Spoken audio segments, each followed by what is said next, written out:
Boy, which is great.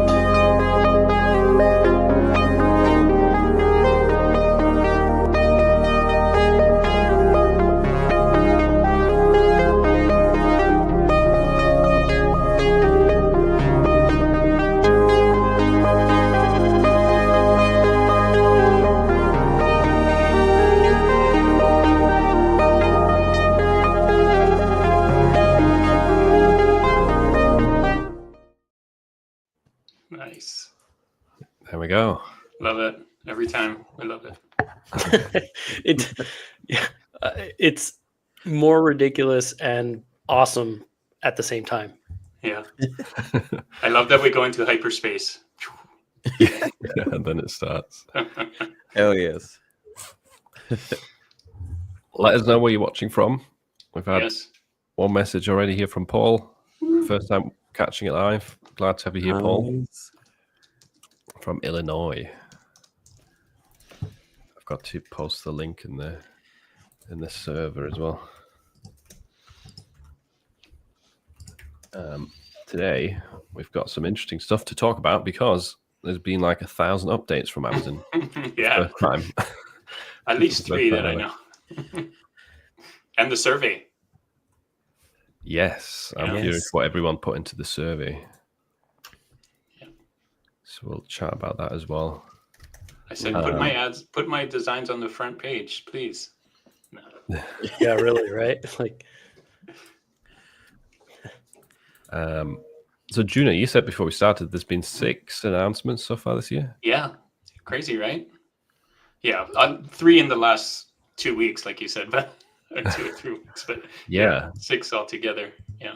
So basically 3 in the space of 2 weeks, and the other 3 in the space of 6 months. Yeah. So it's like they've been very radio silent, and now they're like, it's almost like someone new started a version. They're like, we need to talk to them more.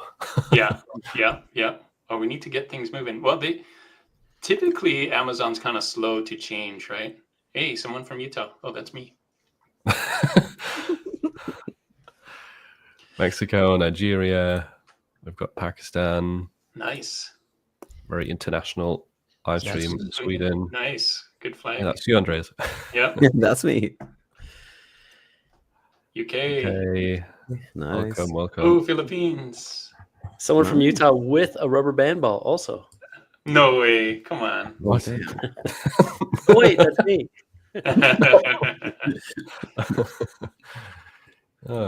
Welcome to the stream. Okay. Nice. So in case you haven't heard, we had an Amazon merch survey, Yep. which was only 5 days ago. I know. It seems like I'm reading 2 that weeks right. ago, but yeah, it's Yeah. only been 5 days. And in the past 24 hours, we've had 2 updates. Mm-hmm. The most important one being that we're getting higher royalties, Nice. which is I was sure I read that Yeah. went the first time I read it. I Yeah, went through it a couple of times. I was like, wait, Really? does that make sense?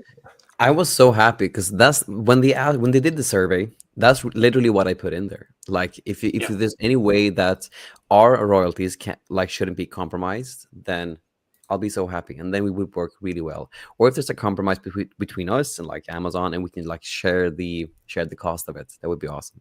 Mm-hmm. So that I don't know if you guys, how long you've all been on Amazon merch, but they've done this before. So what they'll do is they'll reduce the customer facing price. So it's a sale to the customer, but they don't kill our royalties, which they did. It's got to be about 3 years ago. I think the last time they did it though. But yeah, I'm all for that. Like if you want to give the customer a better deal and not sacrifice my bottom line. Yeah. You know, They can take the hit.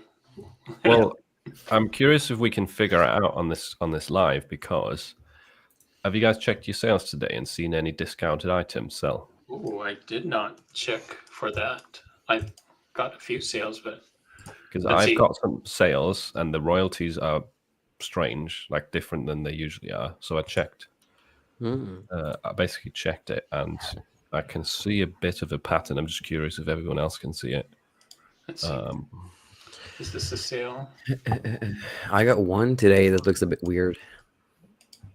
Yeah, I think they're not taking out as much as what, because they used to Because I got one that's selling at $16.99 when I usually have it at $19.99.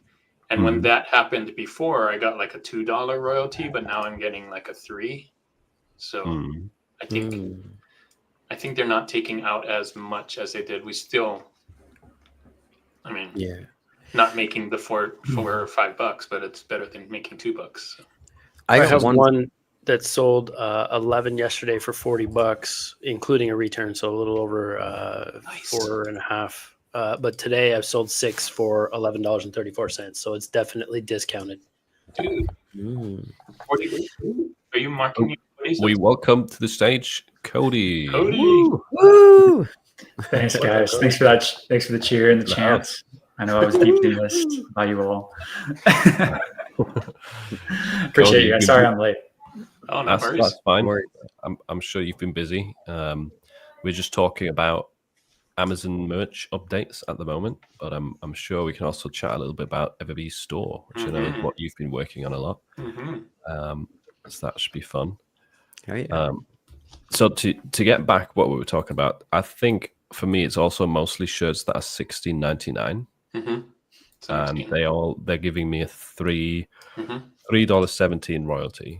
Right. Typically, if you look at the create page, that'll be a $2.67 royalty. That's right. So it's 50 cents different. And I got I usually price mine at like $22.99, and one that was priced at that is now like $19.50, and I earned basically $5.07 on that. Nice. So, wow. Yeah. Higher royalties. That's higher than normal for it's like 489 or something, right? At 20. Yeah, it should be something with 4. Yeah. So like it seems like a 50 cent or somewhere around there difference, right? Yeah, that's great. Yeah.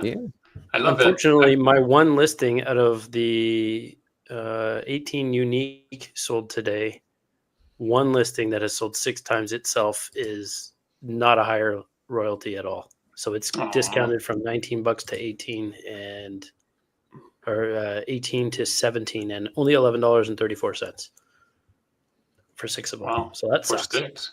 Yeah, I don't know. I didn't get the higher royalty on that one. But nothing else is discounted though. Everything else is still selling for the $4.89 or whatever. Nice. I would love to get over $5 per sale. I know that's wishful thinking, but that would be awesome on anything. How was your guys' June? Speaking of which, like the Father's Day sales were double last year. It feels like. Really, I didn't do well. Oh, I mean, I had a good couple of weeks for Father's Day. Mine's been really up and down. Like I had really high days, and then right before Father's Day, it kind of tanked, and then it's picking up again. But I don't know. What do we got? This month, just under $1,200 for $4,500 so far this month, or as of yesterday. Oof, that's awesome. So I'll take it. I'm at 2,300 this month, but that's typically low. But it's been a good month. I'm very similar to you, Jay, so far.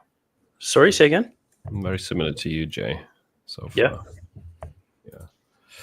Which is right now it's pretty much I'm on par right now with what I did in the entire month of May right now, 4,800. I'm almost there, right? Oh, nice. That's awesome. I think I asked this last time. Oh, I was curious, like, what's the opportunity you think in Amazon merch? Like, what's like the top?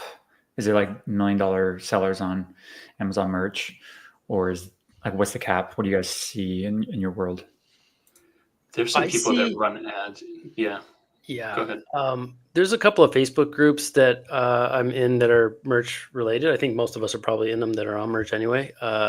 And like you'll see around this time of year when it starts to just before Q4, like when we're coming out of the second half of the year into Q3, you'll see some people that are doing like, $15K a month in just royalties, and they ramp up to $30,000 to $50,000 a day. Some are doing like $1,500 a day in royalties at profit, right? Like steadily.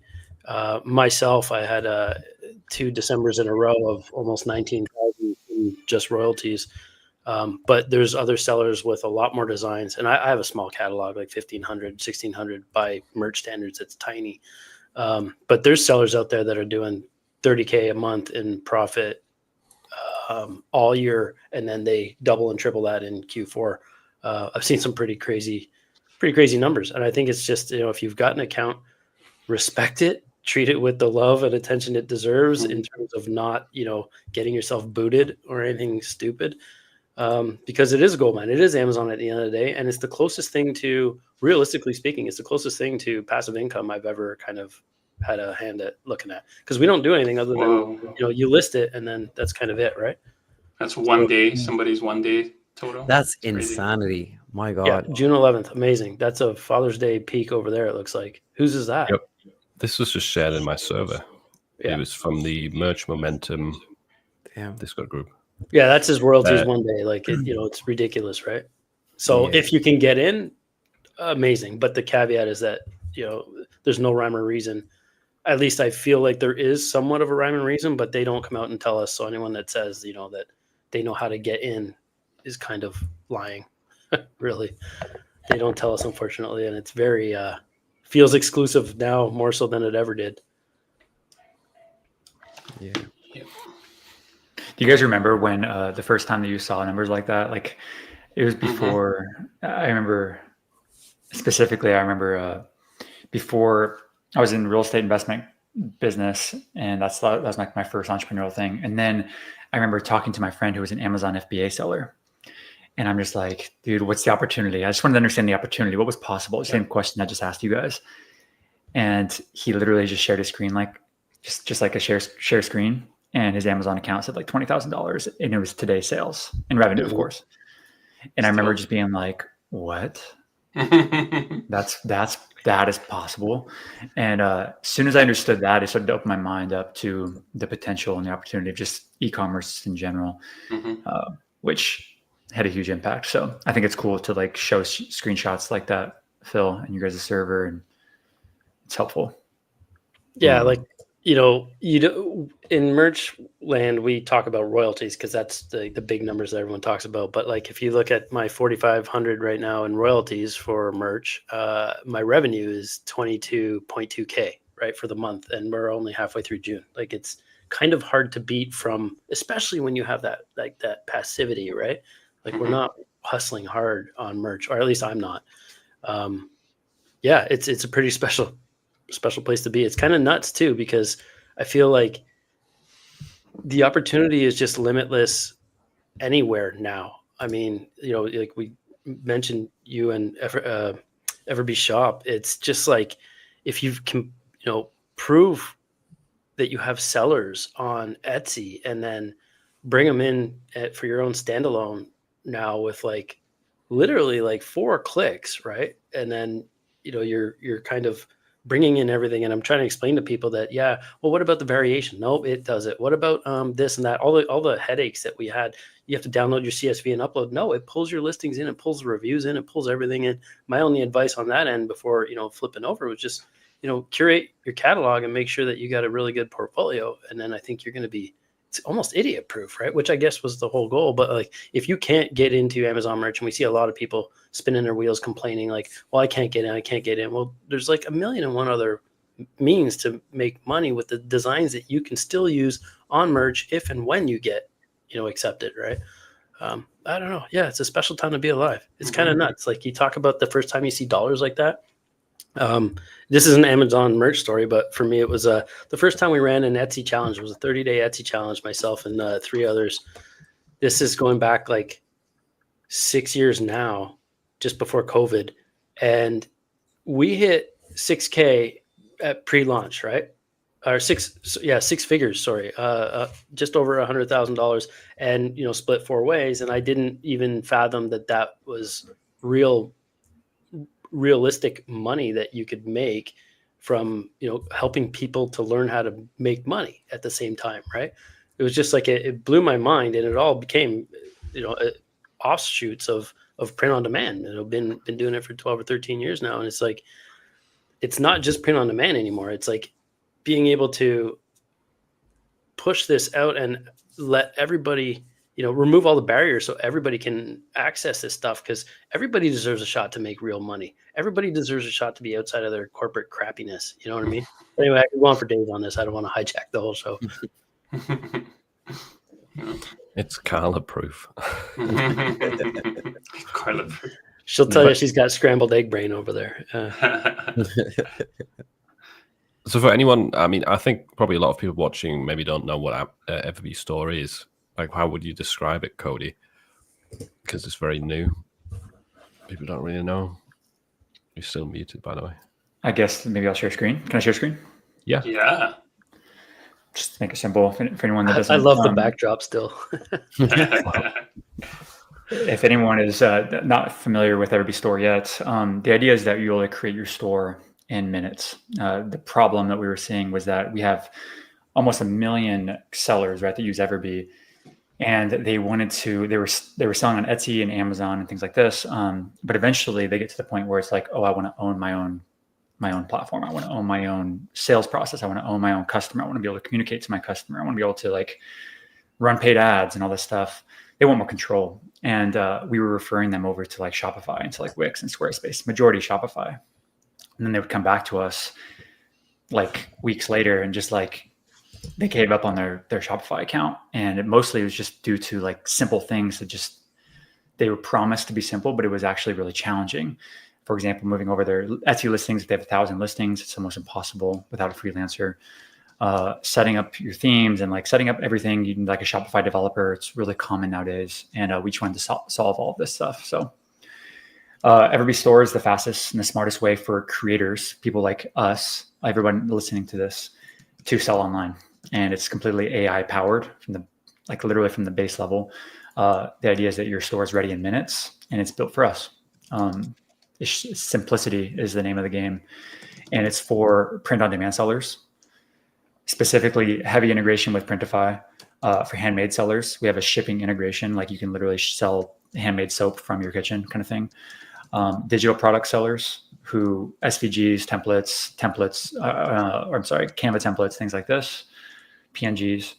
And then someone wants to turn their site into a subscription site to like get recurring revenue, certainly can be that.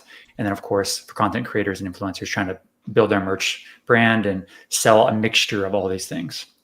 The main thing before I kind of pause my spiel here is that we believe that like creators need more flexibility. Like the modern day creators don't just sell print on demand. They don't just sell handmade. They don't just sell digital. They don't sell just subscription. They sell a mixture of all of these things. That's the creator. And so the platform that we built is you can sell a digital product, also your print on demand product. Oh, also you want to sell something that's physical, like you made in your kitchen. Cool, you can do that too, like all from the same site. So that's pretty much it. We're learning from feedback that we get from the community. We're shipping features almost every 2 days. It seems like we're doing a release, and which is insane. We have a full-time team on this. Like just to be transparent, like 32 people full-time working on Everbee Store. It's been building it for the past year and a half. So like we're all in on it, and we've been all in on it. So the future belongs to us creators, I think, not necessarily big brands and big brands necessarily. It belongs to us. Mm-hmm, mm-hmm. We've got a few questions actually about it here. The first one being, when will it be available in the EU? By Stacy. It's a great question, Stacy. Thank you for that. We're only available in the US at this exact moment. We're literally prioritizing. We're stack ranking like where we want to go next. EU is certainly high up on that list. I imagine it's probably going to go like EU, UK, kind of the standard ones, New Zealand and Australia kind of first, primarily because we use Stripe as our main payment integration platform right now. And they make that pretty easy to do, but we have certainly other ones on the list. So if you have a specific region that you're from and you want us to like make sure we look at it, let us know. You just have to, like squeaky wheel will kind of get the worm. I think it'll push us to like make sure that we're thinking about a certain region that we're not thinking about yet. And is it a new marketplace? Great question. It's not a marketplace. the idea is that this is going to be your platform. So what we're talking about, Amazon merch and then selling on Etsy, is beautiful. And we're not saying this isn't a replacement of those things. It is your own store. So you can compare it to like your Shopify store. We're a direct competitor to Shopify, just to be very clear. I don't want to be compared to Shopify in the future, of course, but like right now it's the way it is. And so it is your platform. That means they're going to be your customers, but that does also mean that you're going to be responsible for driving your own traffic. And it also means that you'll probably be responsible for remitting sales tax and things like that when you hit certain thresholds in your regions. So those are some of the downsides with owning your own platform and selling off of a marketplace. But the trade-off is that you have full control over your business. You can't be shut down in a second. You can sell what you want, when you want, and however you want. That's the benefits, but the downsides are those things too.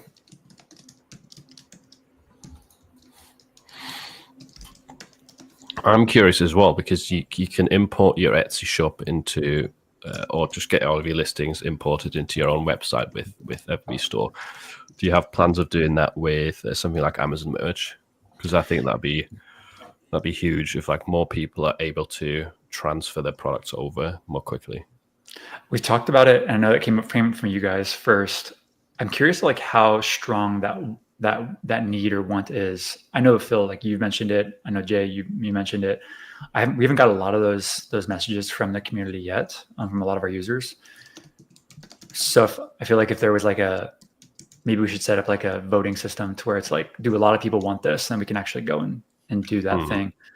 Curious for you, Phil, could you actually download your like a CSV of all your designs from Amazon merch? With third-party tools, I think you can, like a Productor, I think was able to. I'm sure Nemo can get Snap to do it if he can't yet. There is kind of backdoor ways. Amazon doesn't offer it front end, but well, if they're giving it third-party tools, that means we have access to that. So it's a matter of just priority. So yeah, if we got like a strong pool from other people, they're just like, hey, I really need this or want this, then we would make that happen for sure. I feel like if one person or two people, because we're getting requests from so many people right now, we're really trying to be like, okay, where do we serve like 80% of our people? So if 80% of them are from Amazon merch, then all in. But if it's only like a couple, I'm like, it'll just naturally float a little bit less to the backlog. Makes sense. I'm just curious. Keep bringing your FB questions whilst we've got Cody on, and we also had a super chat from Ed. Thank you very much for submitting that. And he's asking, can you guys reply to me? Oh no, Another one. Here we go. There we go. For $5, Ed. My designs are okay, but I struggle with niche research. Any advice? Curious. Man, lots. Yeah. I think it also depends if you're going, I put this in the chat, but I think it depends if you're going for trends or if you're going for evergreen stuff. Are you going for holiday things? Are you going for the topic that you know the most about and want to see what that, like, there's lots of different ways and lots of different apps that can help you with. Is Ed using, he's primarily, Ed, are you selling on Amazon merch? Is that kind of like your primary? I'm guessing he's talking about Amazon merch. So there's like Pretty Merch and Merch Informer and looking at BSRs and lots of. Yeah, I do it a little bit different. I do my niche research for Amazon on Etsy, and I think it's more about, figuring out a niche that if you're stuck, right, don't try to force it. Think of things that you know more about than anyone else in a room if there's 10 people. Just because you're the only one who knows about that topic doesn't mean that there's not 100,000 other people out there that might buy a T-shirt with that funny phrase, to that effect on it. I think it should be something that you can easily break down to a 5-year-old and a 75-year-old, right? Something that you know enough about that you can explain it to somebody who has no idea what that niche is. That will allow you to know like the idioms, the like I use one, the certain lingo, right? I use one all the time. It's tight lines. If you're into the fishing niche, you say tight lines. You don't say good luck. Well, people say good luck, but they also say tight lines because the idea is that if your line is tight or taut, then there's probably a fish on the end, right? So that's kind of like, or like the people who are in performing arts, they say break a leg. Those are the kinds of things that I think if you understand the niche well enough, you'll be able to take those things and put them in a way that resonates with a very specific, niche or target audience. And then that's when I would, add maybe some trending aesthetics or something into something that is an evergreen niche. But I would probably start with things, if you're stuck, right? If you don't know how to fully kind of do a deep dive into some of the niches where you get to a point that you can, fill the gaps in the marketplace, so to speak, then I would definitely, look at things, at our age, we all have, we've all studied different things. We are all better at certain things. We all have some kind of passions or hobbies that we are better at than other people or know more about. You don't necessarily have to have been the best at it, but you know more than somebody about something. I think that's the fastest and easiest way if you're stuck. Okay, maybe you could share my screen there, Phil, and because I noticed that Ed is a musician. Yep. You could use lots of different tools for this, like everyone mentioned. Everbee, I'm using Everbee because that's my tool, of course. Mm-hmm. But there's lots of other options out there. So, for example, if you're just stuck and using the evergreen type of stuff that Jay was mentioning, and you said you're a musician, what can you not shut up about? Kind of like Carla mentioned. Maybe you're already doing the basic stuff of this, but like for sure you should be just, if you're stuck and kind of need inspiration, just type in music shirts and you can just see like what is selling and what is not. Mm-hmm. And I just typed in music shirt. There's this analyzed 350,000 listings across Etsy. If they're selling here, they're going to sell on Amazon merch, likely. At least there's going to be a segment of that, maybe even more because Amazon has higher demand. You can play with this. Like you could type in music funny and just see 93,000 listings pulled up.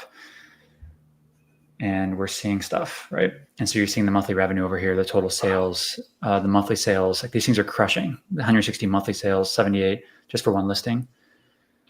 I Miss You Baby t-shirt, 2,500. I mean, you only need a couple of these listings to hit to really change your entire life, which is the coolest part about e-commerce. Like you don't need 100 listings to sell well. You just need like one listing to completely take off and your life changes. I've seen it happen. It's happened to me many times. I'm sure you guys can attest to that, but I'll pause for there. That's awesome. This is so powerful, that Everbee. And like for me at least, what I would say, if the issue itself is the niche research, if you can just ask yourself one question to simplify everything, and that's what type of events and like milestones happen every single day that people generally want to celebrate and buy stuff for. This could be for like one big that's kind of overlooked. One big niche that's really kind of overlooked for a lot of people. That's not talked too much about. Is like, for instance, that people get new pets or people's pets actually pass away. So that's a big one. You also have like the wedding and bachelorette niche, which everyone talks about, but basically stuff where people want to, like, what events and milestones happen every single day that people generally want to buy gifts and stuff for. There's so many of those, but the key thing is that they have to happen every single day. And a big one of those is like pets passing away, or new pets coming along, for instance. But if you ask the right questions, you can get the right answers. If you don't have the right questions, you can't actually get the right answer. What's I love that you said that, Andreas. I did some deep research with various AI tools, and Pet Memorials was the #1 hottest selling for the second half of 24 and predicted for 25 and still firing. So yeah, it's, you can't beat or argue tugging at people's heartstrings, right? Because pets are passing away, and I almost argue that it's, as morbid as it sounds, to capitalize on that. I mean, that's what we're here for, is to make money at the end of the day, right?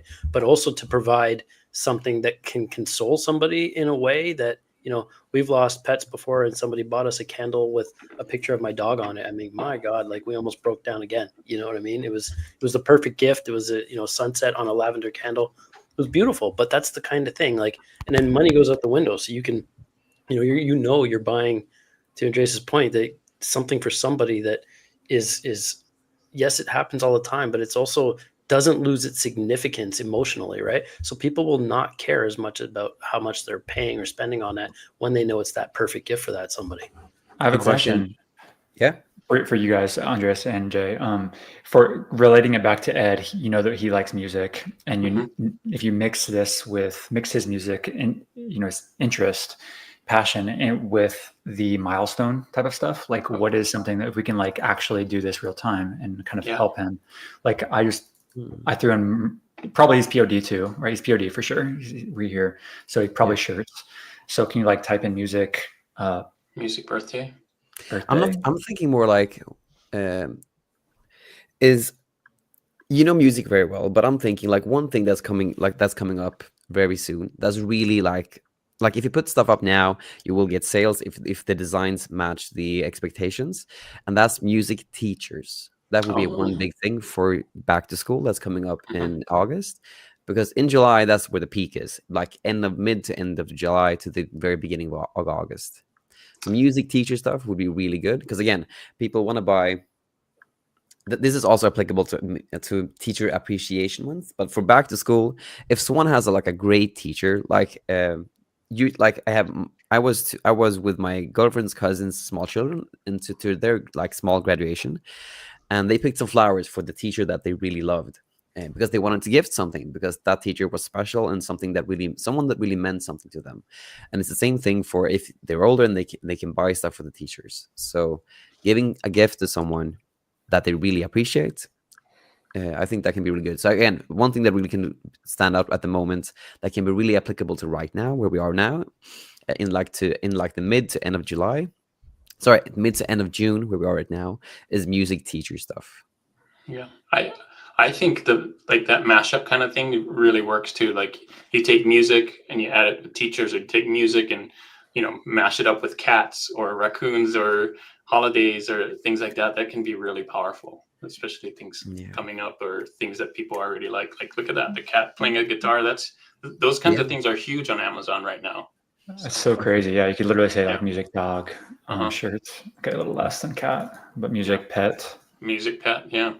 I see a lot of cats playing guitars, and a lot of Bigfoot carrying a guitar, that kind of stuff. So, yeah. Professor Milo with glasses. There you go.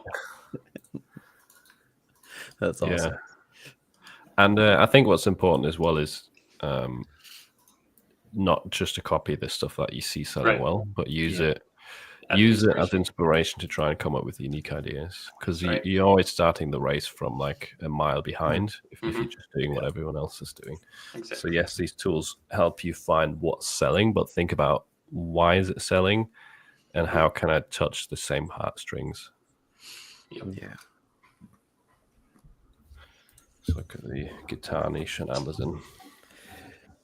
Yeah, there's so many generic ideas out there. I actually did one where I took inspiration of a guitar. It's like, it's not hoarding if it's guitars, and it was electric guitars, right? And then then you break down the ideal customer. It's a video I did that we're doing Etsy research for Amazon, and I turned it into a hockey shirt, and it hockey design based on the inspiration there. So not musically related anymore, but it's already sold like 6 or 7 times in the last 2 weeks or whatever. So it's on its way up, right?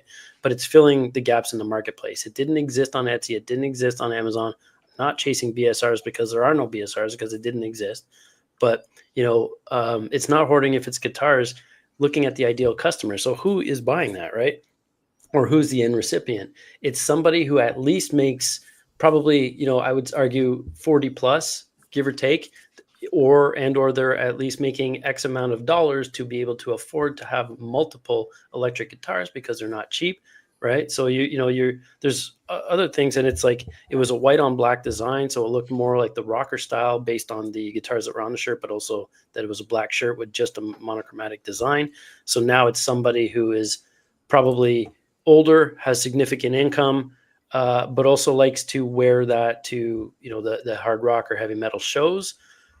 So not old enough that it's too loud or, too cumbersome for them to go to a louder show. So I would probably cap it at maybe 55. So now you're looking at a 40 to 55-year-old ideal customer. That's who you're designing for now. And then you take that over and apply it to whatever niche you're looking at. And it's, now you've eliminated all the noise, because you have a perfect example of who you're designing for, right? It's all those little elements you glean just from one design, right? Like if you just break it, dissect it, and then that's the recipe. Like I just took that same recipe, applied it to hockey sticks, because it was the middle of hockey season. The Leafs were in the playoffs still 2 or 3 weeks ago. and before they lost again, of course. But then, you know, nobody's got it on Etsy, and then nobody also had it on Amazon. So I put it on there, and yeah, it sold like I think on the end of the second day, it sold for the first time, and it's sold every other day since right now. So I mean, and it's gonna, you know, they're getting closer and closer together, right? But being first to market, also, you don't have to be, you know, the best looking piece of art out there either. It's just the first one there because nobody else has done it. Mm-hmm. And the beauty of print on demand, I think, is that whilst, you know, having a new idea isn't guaranteed to sell, like you will often think this is good and it flops, but it doesn't make a difference. Like you haven't spent anything to put that design out there. In most cases, it's free, or you pay a small listing fee on Etsy. There's like close to no upfront investment to test these ideas. So sure, a lot of them will flop, but I think once you do get an original design to do really well and resonate, that's when you create those strong regular sellers. Yeah, and just to tie in the thing that we touched on earlier in the call about Everbee Store, as an Etsy seller myself, who's like done everything basically on Etsy and having most of my pie there, being able to take the thing that you already know sells and just push it over to something else to just solidify a security that if something happens to your Etsy store, you can like just push the the Everbee store that you have with paid ads, and that will be your replacement income if anything happens to your Etsy shop. Because again, this is something that any Etsy seller has ever like thought about. Just the feeling that, okay, if you lose your Etsy shop, hi Chris, if you lose your Etsy shop, so if you lose your Etsy shop, you need to have some kind of backup, and it's always been a pain because you have to set up. There's no real way to set up a Shopify store. You kind of have to make it from scratch. So, and that's where the Everbee store comes in for any Etsy sellers. Having that solidified shop that you know is yours if anything happens makes it, at least to me, an invaluable thing in my head, at least. Chris, how you doing? Living the dream. Sorry I'm late. I have like 20 minutes right now, so I figured I'd drop in and see how you guys are doing. And it's a conversation I can actually contribute to, not the normal marketplace stuff where I just go on mute. You need a shirt that says "Living the Dream." By the way. Yeah, I know that either that or best day ever. Yeah, put it in the background in neon lights on your wall there. Yeah, that's kind of my thing. Just the everything neon lights that flicker in the background. Gang's all here, Paul. Oh yeah. Yeah. Almost the full council today. Nice. Hey, can I share something kind of vulnerable with y'all while we're here? Since you mentioned living the dream, Chris, and since that's kind of topic, I had something that happened last week that has been a dream of mine for literally like maybe 6 years happen. And Chris, I think you're aware of it. We talked about it like last week in Austin. I've been preparing for this for like 4 months, and I remember watching this videos of people surprising their wife with their dream car. Nice. And I watched it like years and years ago, right? We've all seen these videos, right? It was like where they're blindfolded and there's like, she walks out and like there's a big bow on this like beautiful car, whatever the dream car is. And so I wanted to recreate this, and I officially did that last week. Ooh, congrats. And that's awesome. Thank you. Well done. Huge congrats, man. That's awesome. That's amazing. Appreciate Did you that. film it? Really cool. Are you going to make one of those videos? Yeah, you can be the inspiration to other people now. I know. We did film it, but it was not for the purpose of that. How did she react? Exactly how I envisioned. Exactly Nice. how the dream was. Yeah, like totally blown away. My wife is very humble and modest, and she was unexpecting completely, and it was a really cool moment. So appreciate let me share that with you guys. If that inspires anyone here, it's certainly, if you're thinking that it could be a reality in the future, very likely it will be, and it can be. So it was a cool moment. It's pretty cool. That's amazing. That's awesome. And the cool thing is that normally, like, at least for me, when I started out, it was entirely moments like that initially sparked the interest in like going down this path of starting our own business. But then, at least for me, at some point along the way, when you just get into the day-to-day grind and you're just deep in the weeds, you can kind of lose sight of those things, and it can become very easy to, gut check ourselves almost and be like, what did I get into this for originally? Like, did I just want to sign up for 80 hours a week? Did that just seem fun for me? And then when you have moments like that, it's kind of like snap back to reality, like a lucid moment, like, oh yeah, this is what it's all about. And obviously, like, that's a awesome example, but it happens with a lot of like much smaller things in the day to day, like everything from, maybe your mom or, family member calls in the middle of the day. Normally you'd be, working at a day job or something, and you're able to take the phone call, or somebody in the family gets sick, unfortunately, and you're able to say, I'll be on the next flight. Like, I'll be right there. And if I was in a job, I wouldn't be able to do those things. So it's those little reminders that, this is what it's all about. And, it really keeps you motivated when you stay connected to it. Makes like the journey of like uninformed optimism, informed pessimism, that whole thing. When you keep that 10,000-foot view, it makes riding it out that much easier.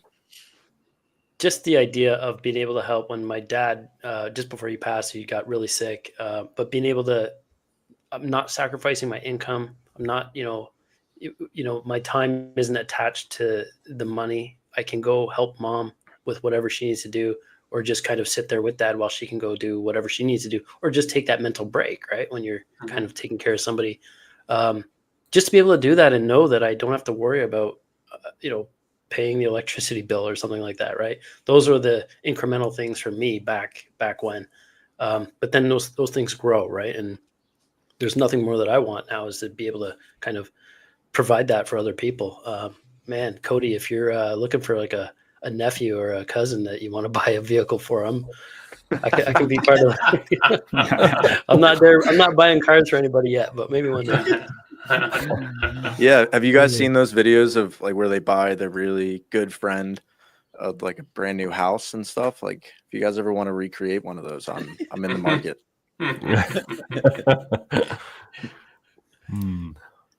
That's awesome. Yeah, that's really awesome. I feel the same way as Jay there, because I think the main thing for me is just like my girlfriend's cat that we've had for like she's been with that cat since she was 9, and she's lived with me and her for like since like 2021. She passed away last year, but just being able to say, okay, whatever she needs, I'll just get that, because we don't have any kids, but we have had a small cat, and just being able to just be wherever I need to be in order to be like available for her when she needs me. And that will just go to every other extent too, when you have kids and when you're older and stuff like that. Just being able to have that time freedom that you can just do whatever you want whenever you want. And if something is actually needed of you, you can just assess the time accordingly and do whatever you need to do without having to ask anyone for permission about it. That's the main value. Yeah, this one's really small, but when I was in 9 to 5 last year, my kids are adults and they would have days off in the middle of the week. And so they would go with my wife and do things while I'm working, and I would get the biggest FOMO. But now that I don't have to have a 9 to 5 and I can have the time freedom and everything, when they call and want to do something in the middle of the week, I'm like, yes, let's go. I can do that. So it's something really small, but it's really cool that you can, in the place that we're in, that we can do that and just, drop at a drop of a hat and do this. Juno, you look like you're like 32 years old, dude. Oh, really? Sorry. Oh, yeah. I was surprised as well when I found out Juno's age. You do not look like your kids around. On StreamYard where you can like do the advanced thing and make your face look younger. So I put it all the way as much as I could. Juno's going to be designing t-shirts until he's 140. You definitely don't look 67, man. It's pretty incredible. Yeah, I know. I just came. No, I'm turning 55 this year though. Jesus Christ! Wow. Yeah. June, if you ever make a course on that, I will buy whatever the price is. It's beef tallow. You have to have beef tallow and you put it all over your face. By the way, you could buy it in the link below.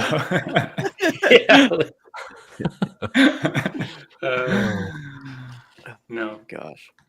Damn. Man, thanks. Inspiring all around. After 50?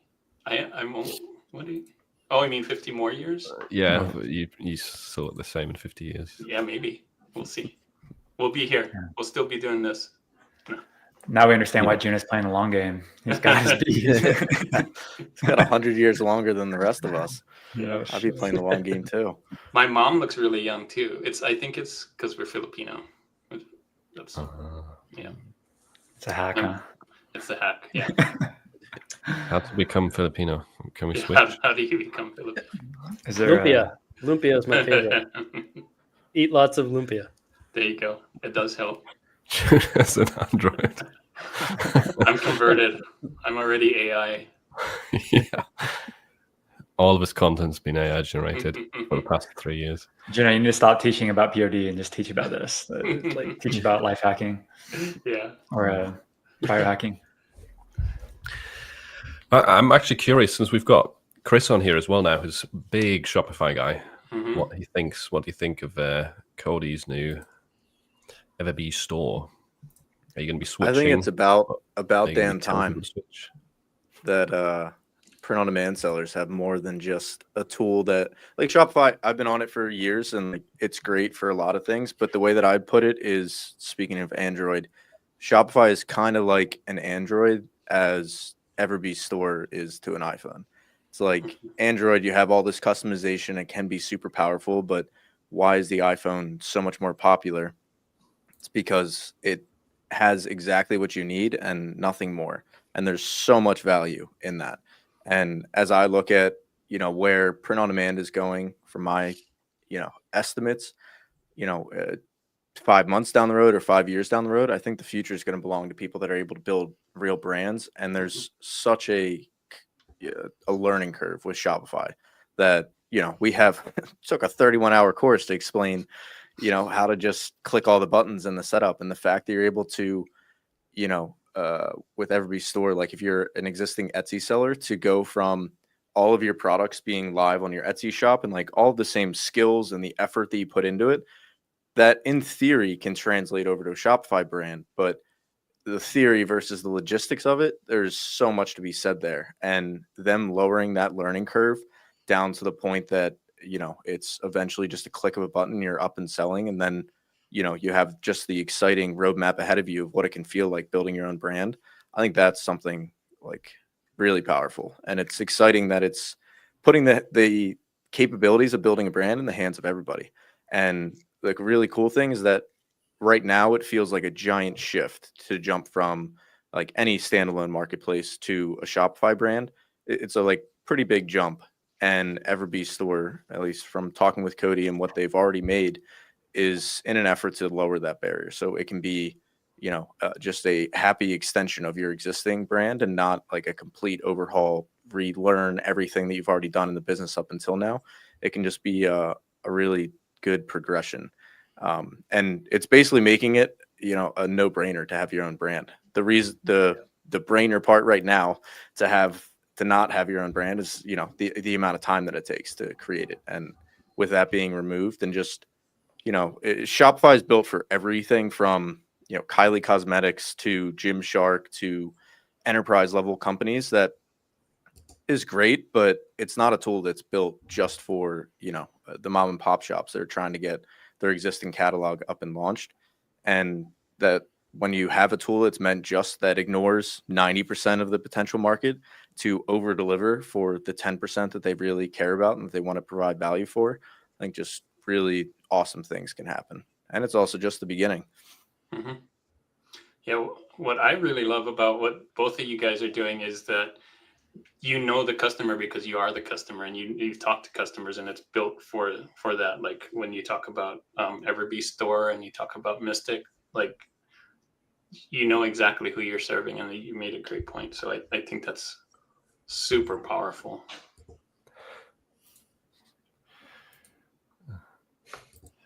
Yeah, I think that's well summarized. I think two of the biggest concerns for someone, like speaking from experience, someone wanted to start their own website is like, A, you need ads, and I don't know how ads work, and B, it's too difficult to set up, right? Mm-hmm. It's not just like you upload your design to a t-shirt and then hit publish.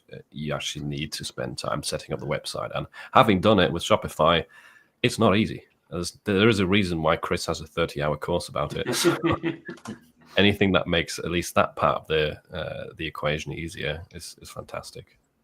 Yeah, and I see it as like Everbee Store and Etsy and Amazon. Like, what are they really? It's just distribution for having really great products, and the distribution is only as powerful as our ability as it is accessible.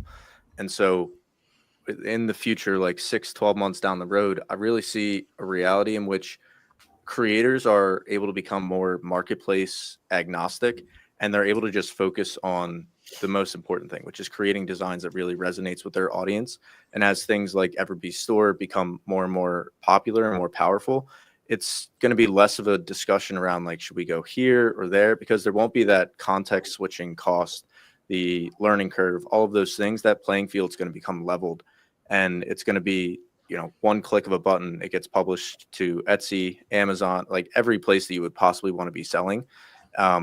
Because like that's the same thing that we do with our brands. We start with, you know, Shopify for right now, building standalone brands. But then as soon as we have any kind of validation in the market, we also just throw them up on, you know, Etsy, and we don't make it a top priority, but it's just free distribution.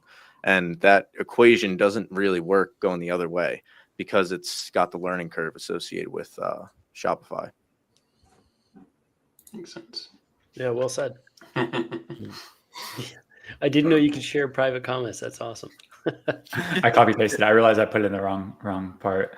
But I appreciate that, Chris and June, and yeah, I appreciate like the idea that like the way that I think about Everbee Store, it's not like we're some like we're incredibly smart people, an incredible team, and very, very dedicated.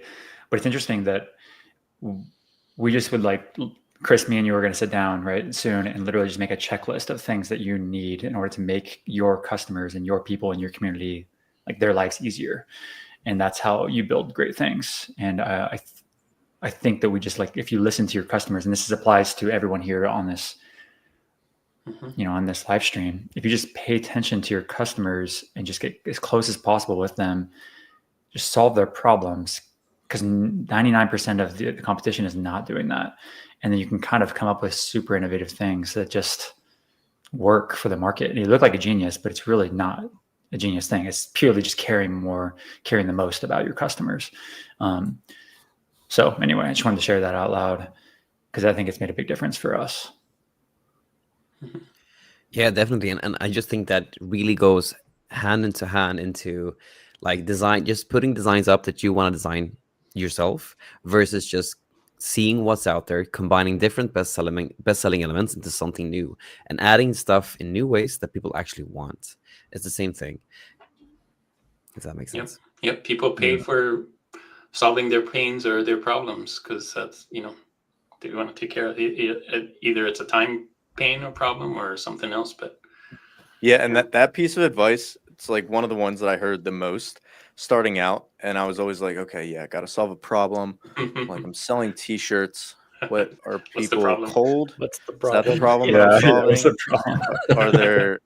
Are they not happy with the thread count? Am I helping that? And it's really none of those things. It's when people, and this is specific to print on demand, obviously, but it's also true with any product, people aren't actually buying the product. What they're buying is the end state that they end up in after they buy it. So for taking t-shirts, for example, they're not actually buying the thread count or if it's Gildan 64,000 or something. What they're actually buying is what's the design, what's the graphic, what's the typography on it. And they're not even buying that. What they're actually buying is how it's going to make them feel when they put it on. They're buying the reaction that they're going to get from their friends and family. They're buying the connection that they feel when they put it on with people that are in the same niche as them. So once for years, when I sat down to like write emails or any ad copy, it was like, felt like I was, you know, trying to get blood from a stone or whatever the saying is. And it just wasn't happening. And until I finally shifted, Simon Sinek has a great TED talk on this called Start With Why. It's connect with what people are actually buying and get people to buy from you because of who you are and what you do. And then you just so happen to sell t-shirts as a medium for putting that out into the world. Absolutely. Yeah, it's the product is just the vehicle at the end of the day for the emotion, right? You're selling that emotion. You're selling the emotional heartstrings that people want to identify with somebody. They want to be either feeling a certain way, or they want to if you're giving something to somebody, you want them to feel a certain way at the end of the day when they have that on. And it's not the shirt; it's literally the design. And I think that's the problem that I think you're solving for that customer who's buying something. In my case, usually as gifts for other people, right? Mm-hmm. You're providing them a means to give somebody something thoughtful and meaningful that they're going to love and cherish, regardless of price and cost, and I have a regardless question. of the thing it's printed on. Jay, for what's an example, Chris, Jay, everyone, I guess, that talked about that. What's an example of this? For example, let's say that I'm in the music niche, right? And I sell shirts. Like, sounds like we're trying to sell a feeling. If we're selling shirts, we're not trying to sell the thread counts. We're not trying to sell the size variations and the shirt colors, and we're not selling those things. We have someone here. Yeah. What's an example of that? We did this a lot. I think yoga is one of the easiest examples. Okay. When we were running Yoga Stay in the beginning, like the first 6 months, it was just about the thread count and stuff like that, until we realized we listened to our customers, quoting you, Cody, and heard that the feedback that we were getting about why people like the shirts, like this can either be reviews or CS tickets or comments. None of it was about like the quality of the shirt. People be happy that the print wasn't like ruined, but the majority of it came down to their mindset, their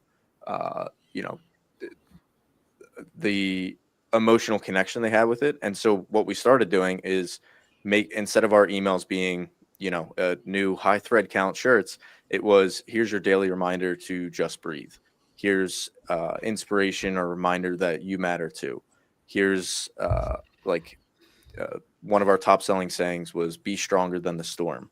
And once we shifted away from just what graphics look good and over to like what messages can we put out that's going to resonate with people, one, the emails just start writing themselves if you're like building a brand, but two, the design inspiration becomes much more fluid because we're no longer just looking for graphics and then trying to slap together typography on it. It's starting with that concept, with that feeling that we want people to have when they put it on, and then whatever graphics or typography resonates with that, again, it almost starts writing itself. And it takes practice. It's not like anybody listening to this should just drop your current research and design approach. Like, if it's working, keep doing it.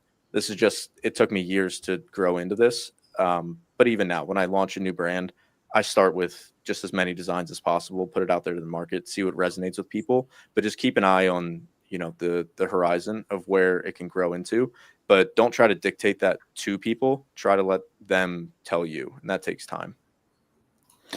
What I would recommend there too, for anyone starting their new brand or starting to think this way, is it's really helpful to, this is called ICP, your ideal customer profile. Like, think about your ideal customer and literally make a document on them and name him or her, name them something. It could be Sally, it could be Jay, it could be Tom, Thomas, like Curious Tom, like whatever it is, or fishing, whatever. But the point is, like, you want to name them something and actually start thinking, putting yourselves in their shoes. And then what do they care about? What are their fears? What are their anxieties? What are they totally afraid of? And document all of those things. What are some common phrases they use? If you do this, it's like a one-time thing. You could literally go and now you can set up a custom GPT for this nowadays. And you could literally start doing this and start asking for drafting emails. Like in every store, we have Brain set up to where you can literally do this too. But the point is, like, ChatGPT, any of them works. You could put yourselves in the customer's shoes. That's my point. And all this stuff becomes much, much easier. I have a free ideal customer workbook. Go download it. You know what I mean? You don't have to use it beyond anything to do with me. Use it for whoever you're going to go follow or whatever. But it's important to know who it is you're targeting, right? Like, Cody and I and George were talking about this at one point too, right? Everybody thinks they're in the healthcare niche, like, or health and fitness. Like, no, you're not. That's kind of like the overarching target audience.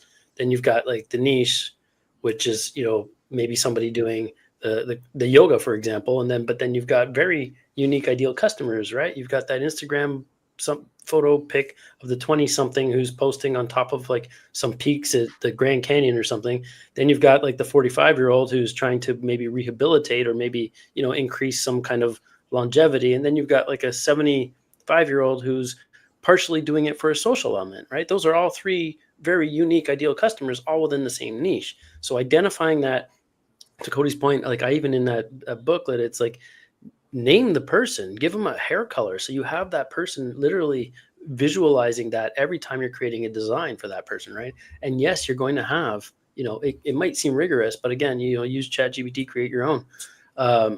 But it's going to help you define that design, because you're not making a design that all three of those ideal customers are going to buy. And yes, you're going to have multiple ideal customers, right? That's the goal. It's not to have one. So yeah, that's how you get repeat customers too. I found the book. I'll link it in the chat. Nice. Cool. I hope this is the right thing. Identify and attract your perfect customers. Nice. Right? There we go. Yeah, it could. I mean, it's been. I think it's over a year old or two now. But I mean, all the principles apply, right? Identifying your ideal customer, their values, ultimately where your brand values are and their customer values, where they overlap. That's the sweet spot, and that's actually literally have you guys ever, the last page of the work. Have you guys ever like given advice to like lots of people at the same time? It's like kind of like what we're doing now. It's like really, really challenging, right? Yeah. Because some people sell this, and people sell this. People like are just getting started. Some people are like trying to make their 50th sale per day. It's very challenging without a question. And the ICP, like that document that Jay is mentioning, for example, it like makes you like think about that one person, that one situation, and it's really easy to speak to one person. It's very difficult to speak and actually penetrate in someone's hearts, like at a mass level. It's much more difficult. So definitely would recommend. I got to throw Cody a bone here too, man. Your Every store inside. So it's a beautiful thing. It can pull in all your listings from wherever you're selling online. Let's say Etsy for all intents and purposes right now. But it also has like the brain function in there that will help identify your ideal customers for you based on your current listings that are already being imported. It's absolutely mind-blowing too. So I just wanted to, make sure that people know that what you've built, Cody, is like taking a lot of the legwork out for everybody. And I think, I don't want to see you sell yourself short there. It's huge. It's amazing.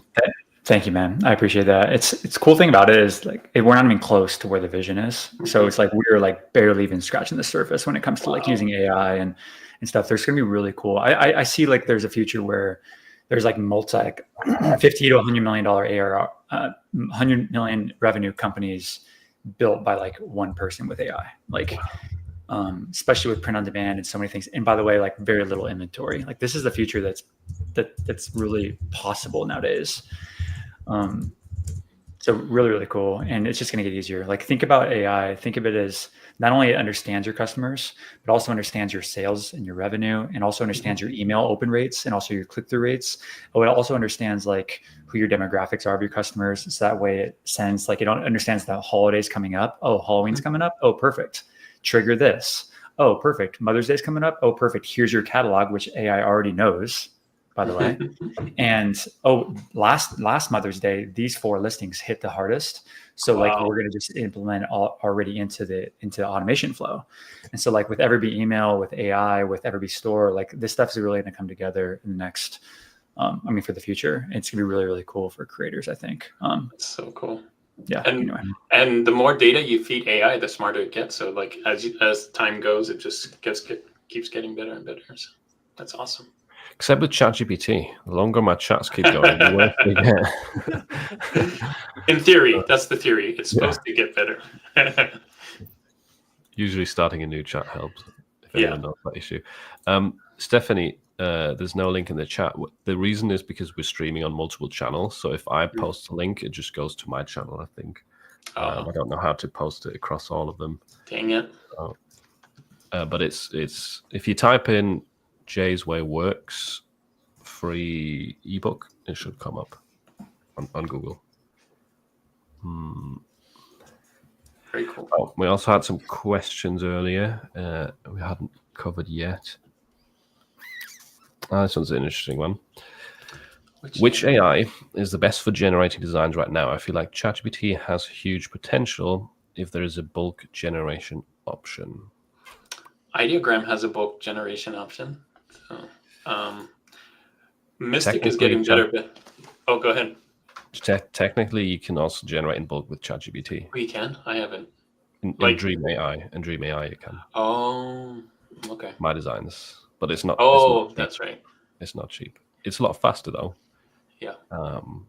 But yeah, if ChatGPT was faster inside of the actual ChatGPT app, that would be awesome. Yeah, it's pretty slow now. I feel like it's gotten slower actually over time. But I would say that Mystic POD we've been using because we're kind of building with Everbee Store. We're building like some like test brands and stuff like that we're doing over here, and we've been using Mystic to do that thing. I'm sure there's other ones out there, but like Mystic's been awesome for what we're using it for. Yeah, the thing I love about Mystic and what Chris is doing is that he knows the audience. Like he knows what to do for print on demand, where the other ones are kind of can be used for print on demand, but Mystic specifically is, and so it's just going to get better and better and better over time. And like it's already in the top 3, in my opinion, of the Since AI the apps update. out right now, and it's super new. It's like just came out of beta and just did the second update. So. What? Yeah, with the new update, I think it's really, really good for sure. Same. Yeah, same. We were using. I feel good. No, carry on. We were using Playground before Mystic's last update, and we were playing around with that. And then Mystic's update came out, and we switched right back over like to that, and it's been much easier for us. No shade throwing Playground. It's just more like Mystic's just been much easier for our use case, which is building designs at scale. Yeah. I think what's important to note is like most of these tools we're talking about, they can all create great designs for POD. They all have their pros and cons, but you need to find one that works good for your style as well. Like maybe you have a certain aesthetic you're after, but Playground can't really get it right, or Ideogram can't get it right because they all look kind of different. Mystic looks quite similar to ChatGPT because they're probably using that to generate images. So it depends on what you want to get out of the AI.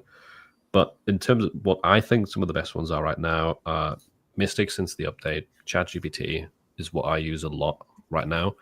And Ideogram, I think, is still a great option as well. But yeah, even like Playground is still a great option. There's so many good tools. And I've been wanting to make a video for ages. Do like a top 10 countdown, which I know would take ages to make, and I feel like by the time I upload it, it will already be out of date. So it's so tough with these AI tools. I did do that. I did the challenge where I did the bracket challenge, and you were right on. Those were the top 4 that I had on there. Was the Ideogram, Playground, Mystic, and ChatGPT were the top 4. So I don't know if that order is still the same anymore with all the updates, but yeah, they're constantly updating and getting better and better. So. Let us know in the chat what you're using at the moment, like which AI tools you go to. I know some people use multiple, but I'd be curious to hear. And Chris has some really cool things coming for, I don't know if I should say, I don't know what they are, but I know he's working on a bunch of updates. So you do know what they are? What do you mean? We looked at them. Yeah, Chris, I can't get in trouble with Chris too. They're going to cancel me. No, that they're cool. Yeah, really cool. Juna's got a history of getting in trouble with people behind the scenes. I'm joking. Releasing before it needs to be released. Yikes. Do you mind if I share a little bit about Brain, Phil, in case anyone was wondering? That's really cool. We like AI here. It's a great AI-friendly channel. Sure. So I'll just give you guys a quick example of something that we're building. And actually, it's already in production. It's live, but it's going to continue to get better. So, I'll just give you guys some context of what this site is. This is a site that we've been building internally. And it's called Mood Plan. And all of it, don't worry about the product and the brand. The point is this is the site, and essentially it's a digital product site and goal setting worksheet, stepwise goal tracker, yada yada, right? Different products. And back to this. So here is the Brain, and kind of giving you guys some context. Now that you have the site in mind, the brand book was already built with AI, And this is brand info, target audience, your ICP, customer personas, your identity, your voice, your strategy, growth recommendations, all this stuff. And the idea is this is the central part of your brain for your brand. What your name is. So it's important, like your life, your vibe, your planner, your mission, your vision, like target audience, and then also like your ICPs. This is what Jay was talking about: young professionals, moms and dads, writers and creatives, yada yada. Personas like Alex the student, Samantha the young professional, Mary the busy mom, and so on. And the cool thing about, I think, is that this thing is a living document. This isn't something that's ever be created for you just one time. Like you can go in here and literally change things. So if you're like, oh, I don't want it to be Jason, I always visualize like a Timothy, right? And you just what's wrong with Jason? I was going to say thanks for featuring me. But yeah. Oh yeah, sorry about that. Anyway, save this thing, right? And now the brain is now updated. It's upgraded. And so you can be chatting with your brain. You can say like, based on my ICP, draft me a welcome series email. Wow. I don't know. That's cool. Or anything, right? Exactly. It literally can be anything. And here we go. That's cool. Nice. How much of the thing on the left did you have to fill out? Did you come up with the creative and the growth seeker and the brand identity, or did Zero? Really? Zero. Whoa. We've trained the AI to do the thinking for you, do the initial thinking for you. So it does like 98% of all of your brand building for you. Now you can go and tweak it now if you want, of course, right? Like change it. Like I don't want Mood Plan as my brand name. It's like I changed it to like whatever. Yeah. You could change it. You could also say like. So it's giving you a starting point, and then if that doesn't match, then you change it to match what it is, right? Exactly. Does it base it anything like your existing products, or? Yeah, the listings. Your listings, that makes sense. Yeah, the listings, or if you didn't have listings already, then it builds it based on your prompt, your initial prompt. So it actually does like research for you based on, hey, if I sell fishing shirts, like it starts to make assumptions that are pretty detailed, good assumptions about, okay, your ICP is probably like people, fishing enthusiasts, for example, that like talking about fishing, and like they want to like spend free time outside. They probably want to show their kids how to fish, like all this other stuff. So this, to go back to the question from before, this could help you with niche research as well then, right? Because you already have your ICP and all that. Absolutely. Yeah. Yeah, it's cool. And also like can be like founders, brands are extension of us, right? So you can put in like about me, for example, like my name is Cody. I have 3 kids, wife, et cetera. And now it understands me now too. I could put more stuff in here. And then now I can say like integrate or make it more personal. Right. The emails and whatever. Exactly. Then it can start like making it more personal, because that's an important piece. And then, so there's a lot here, but that's essentially just like the starting point. That's crazy. That's really powerful, man. The idea is that it goes from, this is the brand book. The idea is that you can upload, like you can make this thing smarter. You can say like, you could drop your corporate documents in here, right? Now it understands your LLC structure. It understands like your partners. If you have partners in here, it understands that. You can start like chatting with it as if like, hey, what should I do with the equity split of my company? I know it's not relevant for like our audience necessarily today, but you can start making some like really good decisions with very detailed context about your business and in the stage that it's in.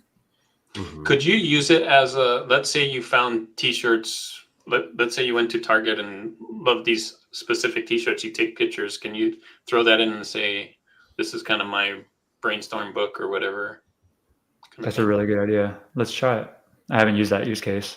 But let's just, like you could almost like you could drop in like 10 screenshots of stuff you've seen and say, how could I make these designs work for my brand or something like that? Yeah.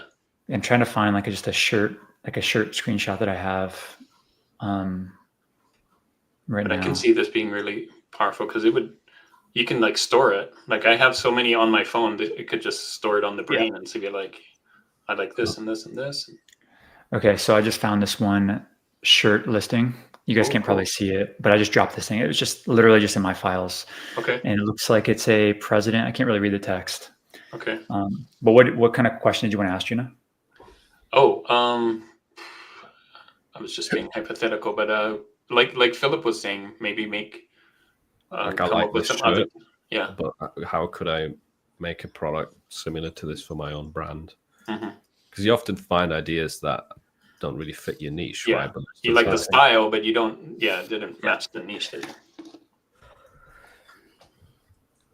I haven't used this use case, so we'll see if it breaks it. But Wow, so smart. So there it is, the insights. Wow. yeah, I feel like it wasn't quite as good here. Yeah, we But can work on that. it's gonna learn over time, is what. Yeah, It's kind of cool. I'm expecting a better response here. More like instead of crap that's due tomorrow, like you should probably give like make me some variations Yeah. of the quote. Yeah, for I do my that all the audience. time on ChatGPT. Come up with 10 quotes for this specific thing. That's cool. Yeah, it's kind of in a loop, but I like that it can store it like as a book though too, because you don't need to, like, it will learn over time as you start throwing different things at it. totally. Like, oh, you like these, you like these. And so we're going to be connecting like Everbee store data. Actually, like so when Nice. you get sales from Everbee store, like this will now understand your top selling listings, your inventory levels, like all the stuff. So because right now you're limited to, I don't know if you guys know this out there in Etsy land, but you can download all your sales from Etsy, and if you're stuck, for analytics or identifying your ideal customer too, upload that CSV to ChatGPT and have it analyze and do some things for you, right? But Everbee stores, it's pulling that data right from your sales, so you don't even you can totally skip that step. So that's pretty cool. And then I'm imagining you can kind of use that to fuel your email sequence that you have for Everbee email too. Is that kind of the plan? Absolutely the vision. Yeah. Like the idea is that you shouldn't be an email marketer. Like you're a creator. Right. Like, so you should be thinking about creating, you should be thinking about your customers, of course, but like all the tasks that need to happen for this should be done with AI. So that includes like your email marketing, your drafting email sequences, building workflows. This also includes, by the way, like possibly your design process in the future, definitely your research process. Like Everbee research will be connected to this at some point, and Everbee research will understand your niche now and understand your brand and your niche target audience. It also has access to all Everbee's data, research data. 150 million listings across Etsy, and real-time data that we process. And in theory, we're going to have agents like in here like this that isn't just going to be a chat agent. It's going to be like a research agent, and it's going to be like its main job is to find you like the next products that you should be selling for your brand. Like based on what's already working good for you, based on your brand book, and based on what's out there on on Etsy or other platforms. Exactly. That'd be huge. Yeah, and then eventually connect with apps like Mystic POD, for example, to go and create those designs for you, import them back into, use Printify, talk to it, and then actually list them for you. Like there's no reason why this doesn't happen. And also variations, SKUs, all this stuff, we already have all that built into Everbee store with AI. Wow. So like it totally blow it up, scale it up. Once you find something that works, you can scale it, right? And then that's crazy. Yeah, I was going to ask that. Could you just take all your designs that you made and just throw it in there, and it does all the other, like list it for you and put it on shirts and all that stuff? That sounds like that's what you're doing. Pretty soon. Yeah. It's a step-by-step process, but anyway, it's going to be cool. Really great story with that brain. Yep. Hell yeah. Like me. Jesus. Scarecrow. So anyway, I'll stop sharing. Thanks for sharing that. That was pretty it's cool. pretty awesome. I actually have to drop off it. shortly because I owe my editor edits on a video coincidentally for Everbee store.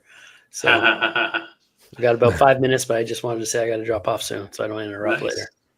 Okay. Well, thanks for joining, Jay. You've been here for over an hour, so that's awesome.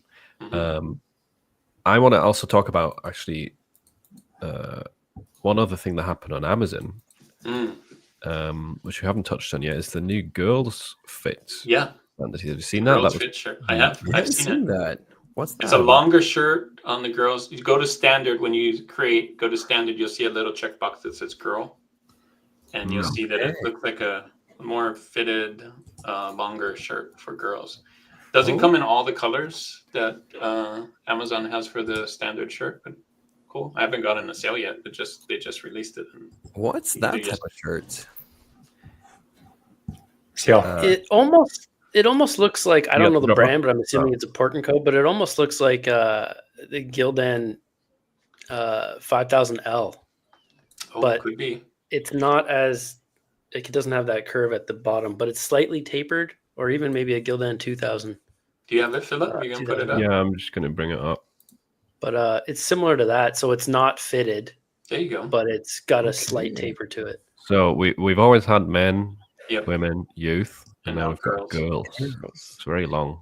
Mm-hmm. So what I don't get is this for teenagers, or what's the idea? I think so. Doesn't women and youth cover this? Yeah, girls seems definitely teenagers, since we have a women's version of it too. So, but I'm just trying to find some way to understand which shirt it is, because I've always thought that the premium shirt is along the lines of the Bella 3001, somewhere around those lines.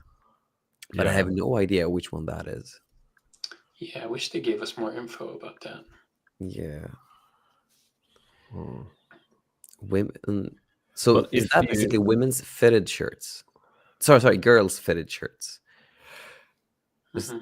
Either way, I would say if you have best-selling listings that sell to kids or women a lot, probably a good idea to go into the listings and just enable this, not wait for Amazon. They did say in the message that will do it automatically, but maybe jump into some listings and enable that, see if it sells.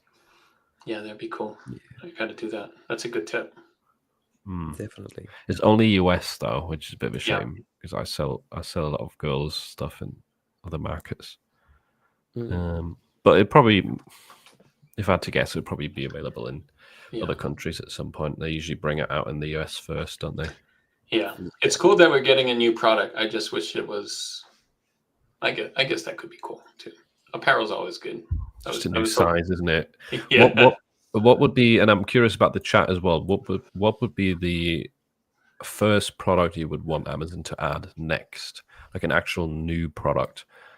I know people love mugs. Cool options. Yeah, I feel like mugs is a big one for me as well. Mugs, definitely, for sure.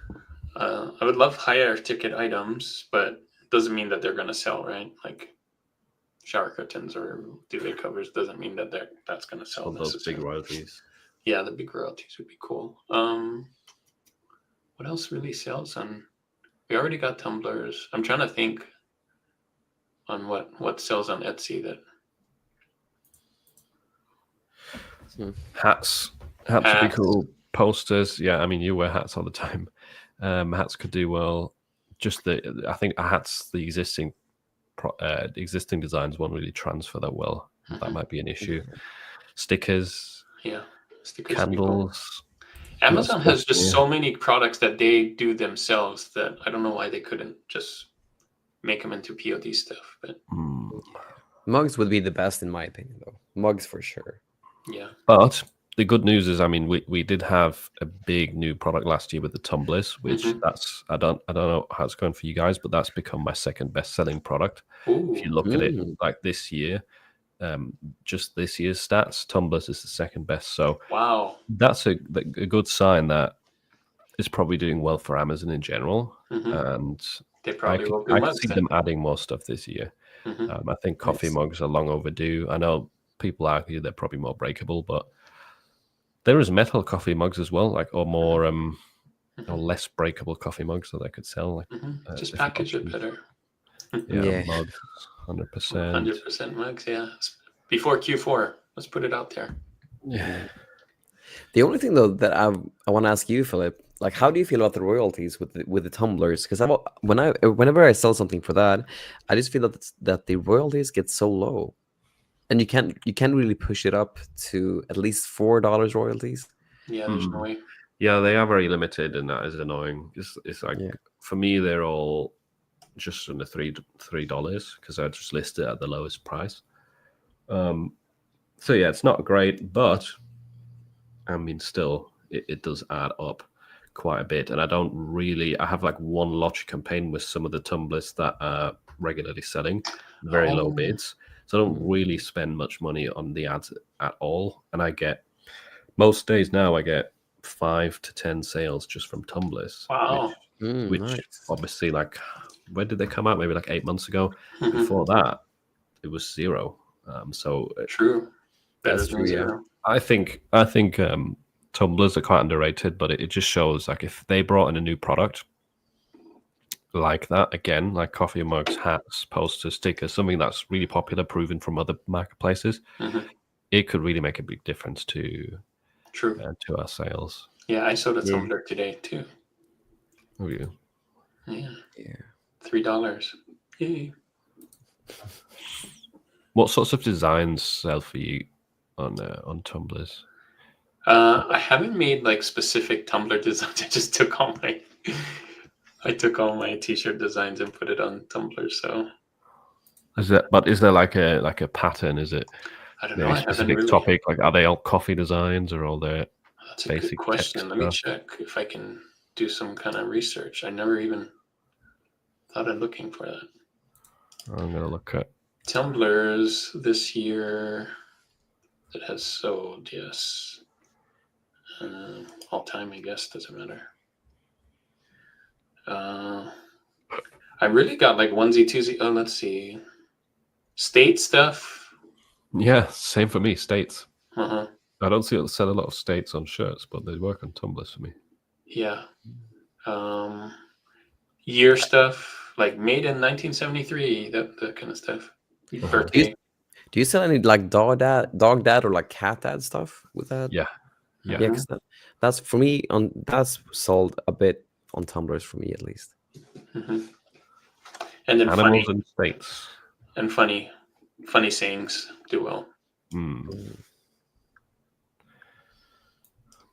What about everyone watching? Have you sold many tumblers? Is it legal to use state names? There is probably a few states that have caused rejections for me in the past, but most of them are fine. I would still always double check trademarks. Yeah, the only like when it comes to those type of trademarks, because I ran into that issue and had no idea what to even think about that a while ago. But usually, if you have any reference to the University of like Mm-hmm. Texas or something like that, or the University of New York, because Mm-hmm. they're the actually the trademark holders of the name. So as long as you're not like referencing that, then you're usually fine. Because people can't, from my understanding, people can't trademark a state, but they can definitely trademark the University of New York. If it just says NYU, or if it just says New York with a reference to the University of New York, you can't use that, if that makes sense. And a lot of universities are called like Arizona State.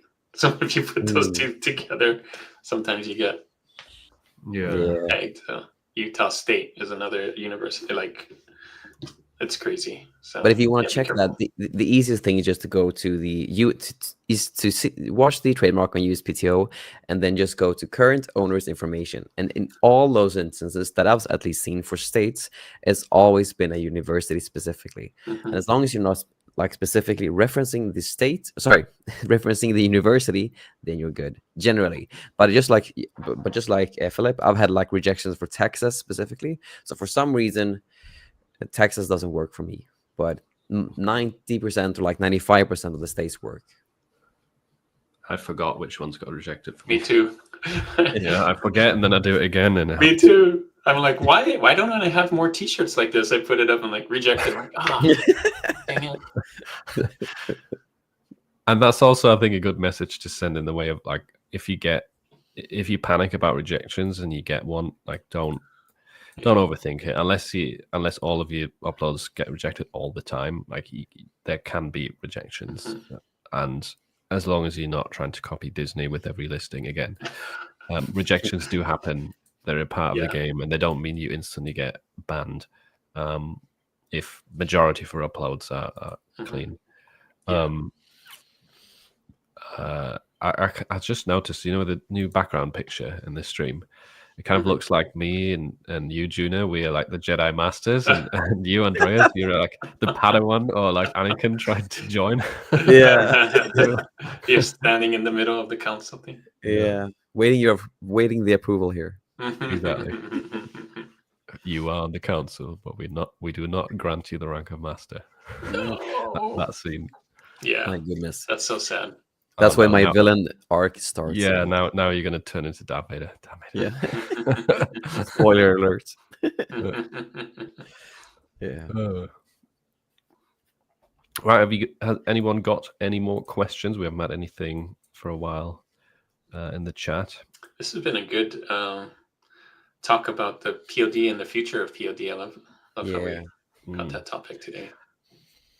I think it's great that we've had some positive news on Amazon. I think people like to think of everything very doomy, gloomy, like, oh, this is the end. But honestly, like, my opinion, I haven't talked too much about it, but my opinion is maybe a bit contrarian, but I really think like the future on merch on Etsy is definitely, like, specifically Amazon, but I think the future definitely lies there.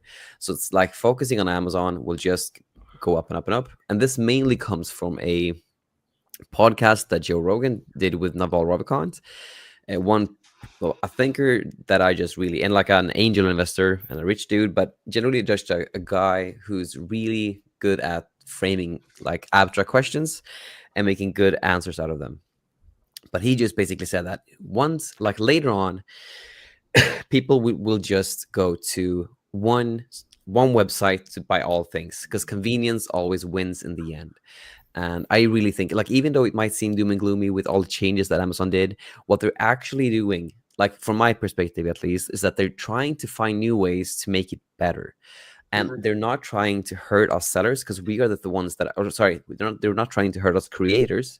They're just trying to find ways to make it better overall. And that means testing, that means experimenting. And I think the future for Amazon and Etsy is super bright, specifically Amazon. So don't get too bogged down with the no tiers. Once they just set out the systems, they will tier up. Because I'm in tier 4,000. I fill up all my slots now too, and I'm just waiting. But once they figured everything out, I think it will be all set. That's a good point. And Amazon is very convenient. I think that's a huge pro of Amazon merch that many people forget is we have Amazon Prime products. Like I ordered that EDM glitch T-shirt that I did the video about the other day. Yeah, that was so cool. It got here in like less than 2 days. Like, wow, who can compete with that? It's even to the UK, huh? Yeah, that's crazy. I mean, it's obviously shipped from the UK as well, but yeah, still, that makes sense. It's so like convenient, right? It's just super convenient. Yeah, hard to beat, and they got the trust, and the people go there, and they're already in the mindset of shopping, and like. And like from my perspective, coming from Sweden, like Sweden is usually like the last place, or like on the one of the few like last places in the EU where people are like comfortable going with new stuff, but people are embracing Amazon really well here too. And I just think that one marketplace that have it all, that has all the trust, is definitely like the later stage of everything, where everything will go. But yeah, so don't be too. We shouldn't be too doomy and gloomy with merch on demand. It will be awesome in the end of it all. There's always ups and downs. There's been bad news since day one. Like things change. It's just part of the game. On any you just platform, gotta pivot. You gotta pivot. Any platform, change. It's not about.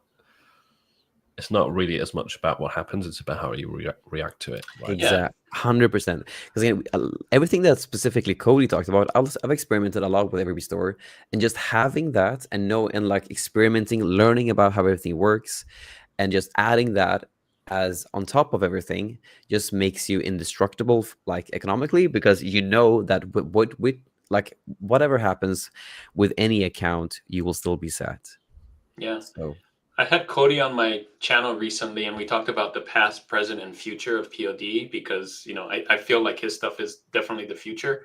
But I was talking about the past, where when we joined, at least when I joined Amazon in 2017, the ideas that worked back then don't necessarily work right now, where you could, back in 2017, you just could put whatever you wanted up there and people were making money hand over fist because it was new, and you would get tons of sales, and you could jump on trends really quick and probably get a sale and all those things. And so it's a little bit different now how to do it, and you can still get sales, but some of those things that you did back in 2017 don't necessarily translate to now. So you got to learn what works now, and then also look towards the future and kind of think like, what will I do there then too? So Yeah, and it just goes back to what Philip said. Like it's not what happens to you; it's only how you react to it that really matters in anything, really. Yeah, and don't get stuck by, if you're doing things that worked in 2017 and it's not working now, it's not, that should be a sign of like maybe you need to change your tactics a little bit. Yeah, and it's time to grow in that case.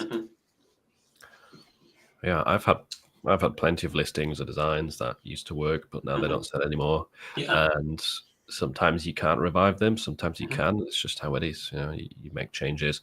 I actually had an interesting experience recently on some of my older listings in the UK market. I filtered it by like most sold on Amazon in the UK. And I noticed that tons of them I've not seen on my dashboard for ages. Yes. Like the kind of thing that, they used to sell, but now it's just dead. So I went into all of those and I just dropped the price to really, really low. And they started popping up again. Yeah, I saw that video you made. I started doing that too. I haven't seen anything pick up yet, but it's worth it. Why not? It's worth a shot, yeah. Even if just one or two of those like old ones, they just pop up again, get a few sales, and even if the royalty is low, like they might have not sold for like a year. That's what it was for me. Like some of them hadn't sold in like 9 months or something, and then just giving them that tiny bit of momentum, maybe they turn back into a regular seller, right? So it's worth a shot. And I think even especially if you've been on merch for longer, you have so many different listings and sales happening. You kind of you don't recognize that you had designs that used to sell, but they've dropped off. And oftentimes like a tiny price change can make all the difference to get them back up there. True. And Amazon is definitely pushing that way because all they're doing is like running sales to make products convert more. So if they don't do it for you, why not test it yourself? Because they're only doing it to regular sellers, right? They don't do it to like super old listings. I've had sellers that sold really well, but then has kind of died out slowly. They've done that to a lot of mine and just put them on sale. But I mean, it resonates so much with me when you say that. It makes me so happy because I do this all the time on Etsy. Because generally, what I've found, the lower price you have, the more sales you do, which increases your rank. And the higher price you have, the more profit you make, but the lower volume you do. But at the end of the day, you make more profit, like wholly, if that makes sense. If you have a higher profit margin, but you will make lower sales. But everything is still determined by rank. So if you just lower the price and have more towards break-even pricing, which is like 13.38 for like a standard T-shirt, then you will still, then you can gain sales and get momentum and get rank back up on it. Just like Philip says, it works on any platform because it's at the end of the day, it's just the sales that determines the rank itself. Yeah, and it doesn't mean you have to keep it at that low price forever, right? It's just kind of reigniting the fire, and then you can always bring it back up. Get ranked and get on page one, and then yeah. Someone wrote Prime Day. That's coming up. When's that? Ooh. Is that selling? Is that a well-selling day for you guys? Because I haven't really seen typically, yeah. It's not the best, but it's one of the better selling days for me. July 8th. July 8th, so next month. All right. Until July 11th. Yeah, usually it does do a bit better. Not like huge compared to Q4 stuff. But... but it's a nice bump. All right. I haven't actually seen that much of a bump myself. I've just noticed that the ad spend definitely gets bumped. Yeah, it does that too. Yeah.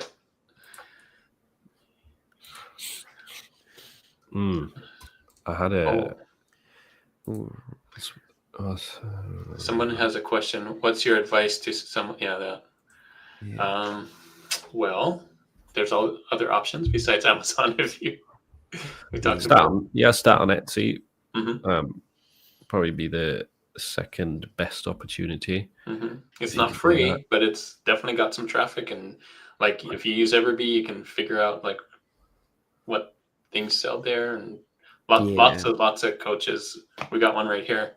Yeah, I mean, like I've made all my money basically on. Yeah. I've sold over $1 million there in less than 3 years, and then I've supplemented that because within the same time frame I've done like $240,000 on Amazon merch, but Etsy definitely. Just like Philip said earlier in this call, like all you need to do to test a listing is 20 cents.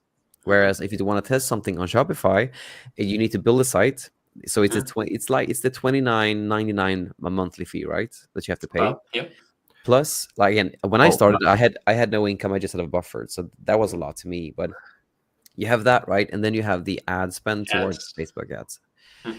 And from your, like, coming from your both of your perspectives, how do you feel? Like, how much of a budget do you need to test things out when you are like, if you would think of it from a place? Yeah, exactly. If you think of it from Rashid's place, like how much, if his merch account got terminated, like how much does he need to actually test stuff?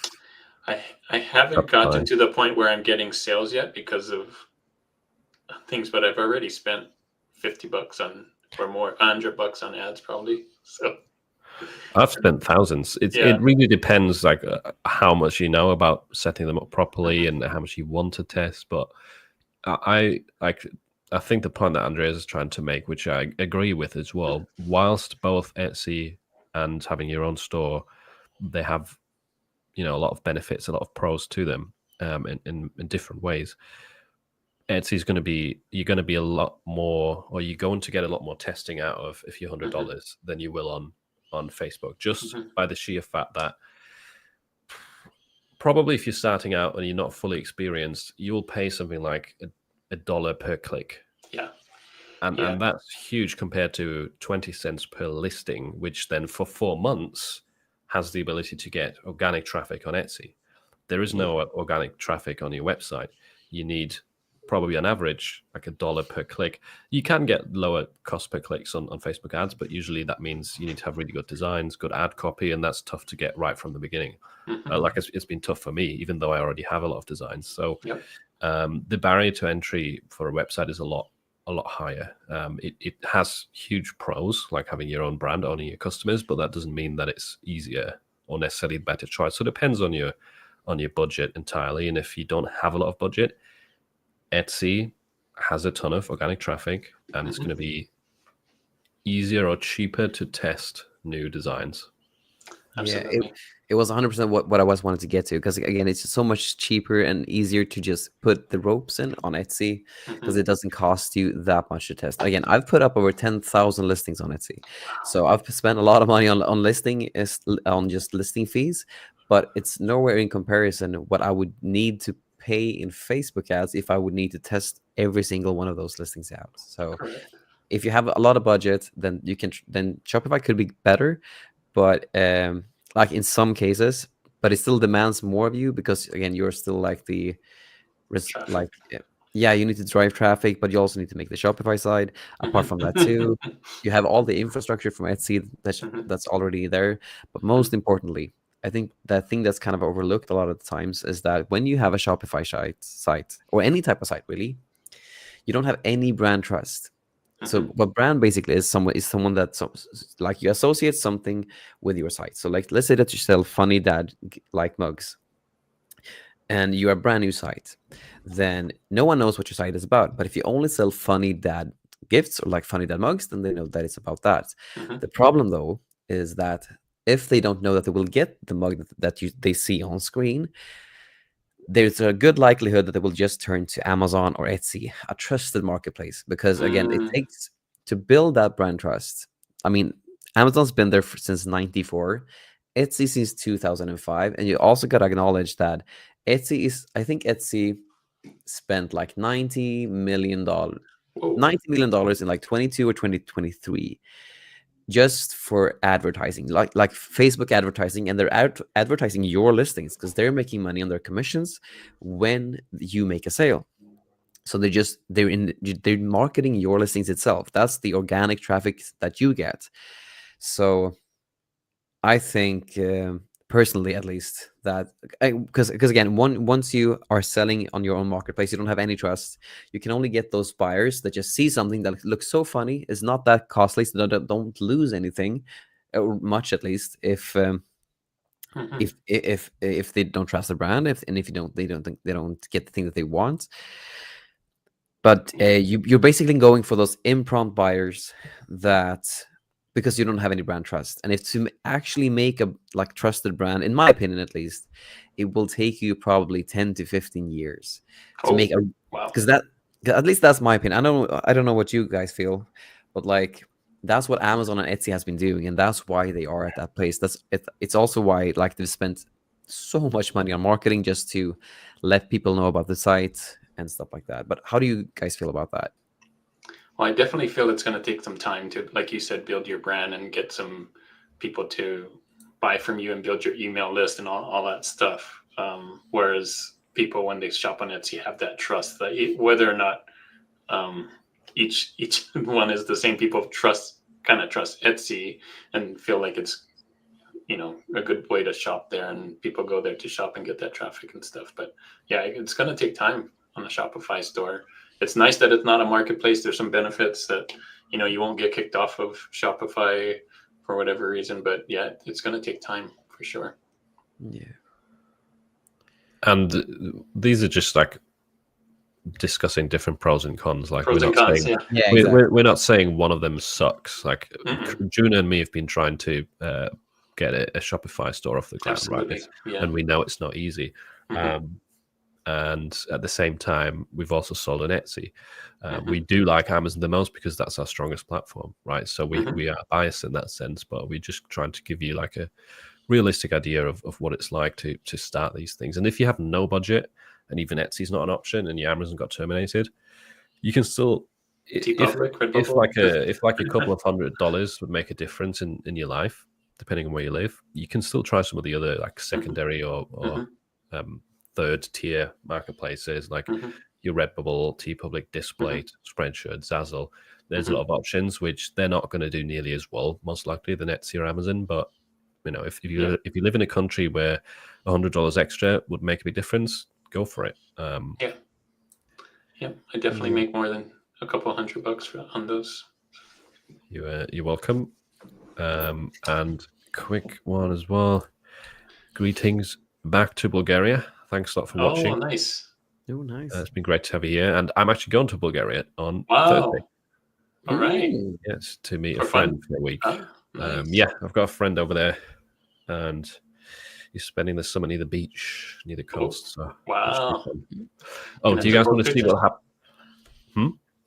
You're going to post pictures in the community or whatever? Maybe. Let's see. Let's see what happens. Take pictures of t-shirts you see in Bulgaria? Or that, yeah, if I can understand them, if there's English ones. Do you guys want to see what happens when it's hot in England for one day of the year? Oh, yeah. Yeah, People definitely. freak out? What happens? Yeah. Suntan? Well, there, you can see it there. Yeah, I see it. Wow. You become a crab. That's crazy. Yeah, you realize that you don't have suntan lotion on you because you never need it, and then you're just screwed. Whoops.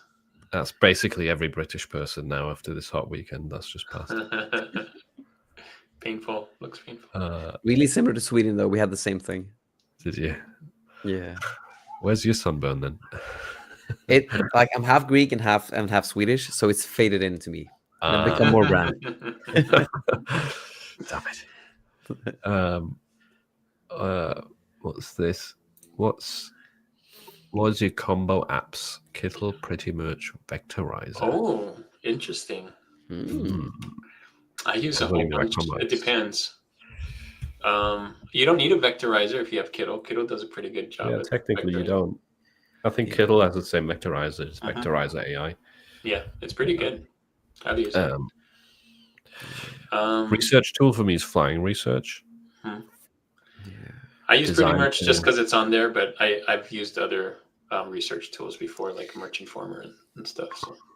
Yeah, I honestly just use Everbee and base most of my design choices and stuff like that on Etsy. But for me, I mainly use my designs because everything is really in there. Like there's a lot of things to learn. Don't get me wrong about that, but it's everything's really in there. So just making all of the designs and stuff like that in my designs is so powerful because Yeah. Philip just touched on that earlier too. But like Ideogram has a type of color palette or like a vibe that's different to Flux, that's different to ChatGPT, and you can just choose whichever model you want and compare them on like just from the just if you make one design here, you can make another design up here, and you can just on the same page just compare them. So that's something I often forget as well. Like I say, I use Ideogram a lot and ChatGPT, but you're thinking my designs, right? Half the time I'm using, I do go to the native one sometimes. Like ChatGPT is obviously easier to like research and find ideas with. But oftentimes when I'm generating graphics, I just go to Dream AI because I can switch between them and do it all in bulk.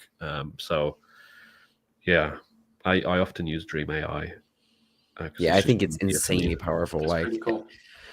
I've made so many designs on there. Yeah, I go back and forth. I like playing around with the different apps. So I do Kittles sometimes. I do ChatGPT with Affinity Designer. Sometimes I use Mystic. Sometimes I use Ideogram. So I'm all over the place. Juna, do you feel like you get different results if you use Ideogram like version 3 compared to using Ideogram version 3 in Dream AI? You know, I hardly use Dream AI, so I should use it more. So I can't compare. Okay. It would be super interesting to see that if that gives you like different, because I haven't really used the native Ideogram. I'm really happy with my designs one, but just to understand if those results differ. Yeah. Have you tried that, Phil? Wait, so the question is, does the same prompt look different on Ideogram to Dream AI? Yeah, exactly. Using Ideogram? I don't think so. It's literally the API from Ideogram. The only thing that is missing a little bit is maybe that, has anyone noticed in Ideogram they have 2 versions of 3.0? There's like one that says March. That's right. It does. And sometimes the March version looks better, and you can't choose the March version in Dream AI, but that's only a little detail. But no, I think it's the same. Okay. Yeah, I felt bad because the time I did the bracket thing with Dream AI in there as one of the things in the bracket, Ideogram just released their 3.0 and Dream AI didn't have it or something like that. Like, oh man, this isn't fair, but whatever. Yeah, it always takes a while to. But now they have it. Now they have all of it updated. So. Now they even have that custom. I need to make a video about this, but the custom GPT that they had, where you can drop a prompt and it scales it out to like either other phrases or other cities or whatever. Yeah. Now they have that built into Dream AI, which is really cool. That's awesome. All in one place. Scale your stuff. Yeah, I think it's Dream AI, in my opinion, in terms of the idea behind it, is most similar to Mystic. It just looks totally different, and it's less intuitive. Mystic is just a lot more. It's like the Apple toward like compared to the Android. Like Mystic is a lot simpler to use. Yeah. Yeah, he's really thought of like that's why he got rid of the prompts. It's just to make it super simple. Just remix it. Yeah, for sure. I mean, you can still put. I think they're the comparison or the analogy might be better if you do like e-bike versus like a racing bike. Where an e-bike, like most people can jump on an e-bike and cycle up a hill. Like it makes it easier for someone who's not really into cycling to get around. The racing bike, if you get on it, you're going to struggle. Like this is my designs in this case, the racing bike, where you're going to hit some roadblocks because it's not the easiest to use or not the most intuitive. But if you know how to use it, you can go a lot faster, if that makes sense. Yeah. Because the e-bike is kind of heavy and maybe doesn't have as much control than a racing bike has. So they both have their pros and cons. They can both get you from point A to B and give you designs that sell. It's just which one do you want? Do you want like more control and potentially go faster or further? Or do you want to have an easier time getting started because it has a ton of templates and it makes the whole prompting process very easy? Yeah, I think that's a great analogy because I really feel that too. Again, it took me a while to just learn my designs, but now it could just go so fast to make Yeah. stuff and create stuff with my designs. That is- As well as with their integration with Merge Titans, since Curtis made both, it just seamlessly, like, you create stuff, you put, and then you upload stuff, and it goes super fast. But it definitely is hard to learn it for sure. Got more questions over here. I've never heard of T-shirt gang. So, what are you seeing, Philip? Oh, yeah, I don't know what that is. I don't know what that is either. Nah, so I I've haven't, never used it. haven't heard about that too. T-shirt gang. Don't know about it. Really like my designs. Actually, Still don't understand how the prompts for my pod Mystic? Is that Mystic instead? Maybe it's Mystic and it auto-corrected. Okay. Well, if it's Mystic, you're either remixing a template or you're typing in fairly simple prompts with that one. Yeah. But if you're unsure though about making prompts, you can just ask ChatGPT to describe an image, and they can just use that prompt in Mystic. You don't have to be like a prompt engineer to get prompts. You can get the prompts through ChatGPT and then put them into Mystic if you're unsure about doing that. And you could upload a reference thing if you need to too. Yeah, that too.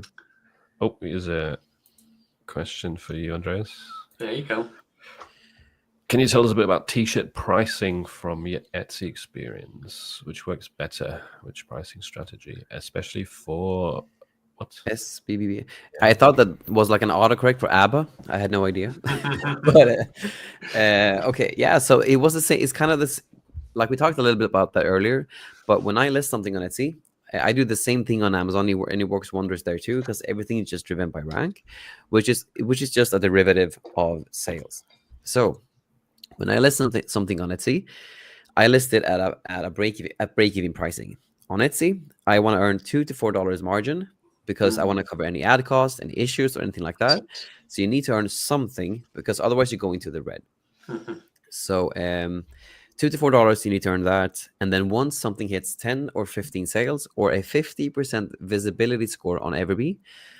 So on Everbee, you can just click a listing and click that little Everbee icon, and then there's a visibility score attached to it. I showed that in like a lot of videos, but you watch that. If that's 50% or more, or the listing has 10 to 15 sales, then you bump it up to profit pricing. And how I do all of my pricing, both on Amazon, both on Amazon. What's Amazon or Etsy? Yeah, that was Amazon and Etsy. Yeah. Tell us about Amazon.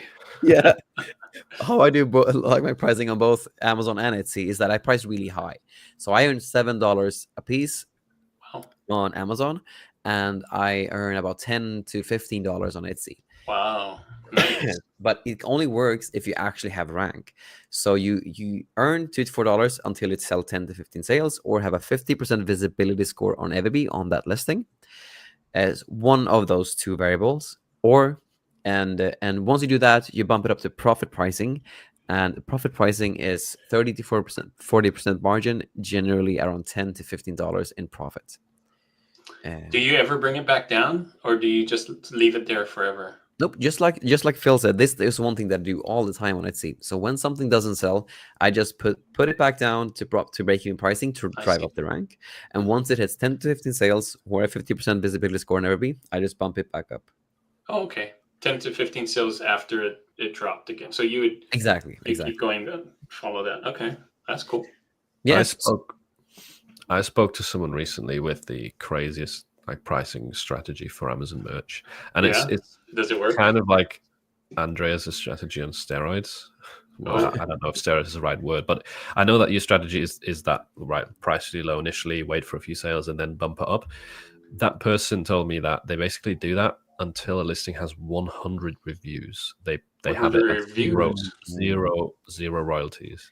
Wow, that's definitely that on steroids. That's crazy. Yeah. Okay, 100 reviews. That requires a lot of patience. Yeah, a lot of patience.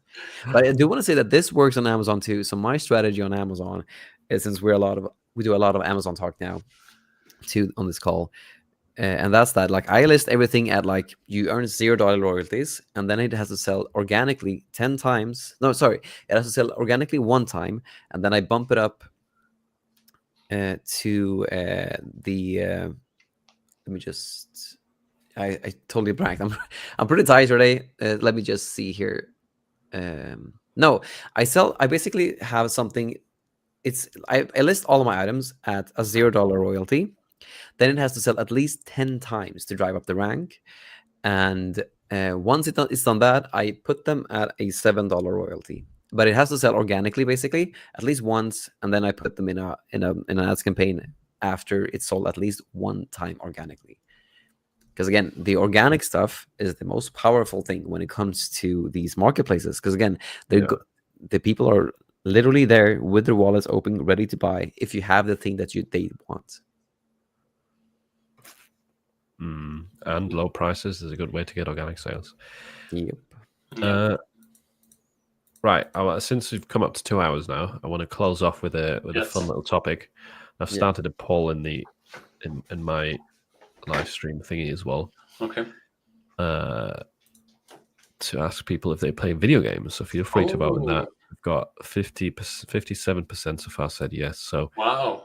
Let's talk about your favorite video games. If you play them now or used to play them, feel free to drop them in the chat. I already saw someone say someone plays San Andreas. Yeah, this is a fun question because I play way too much video games.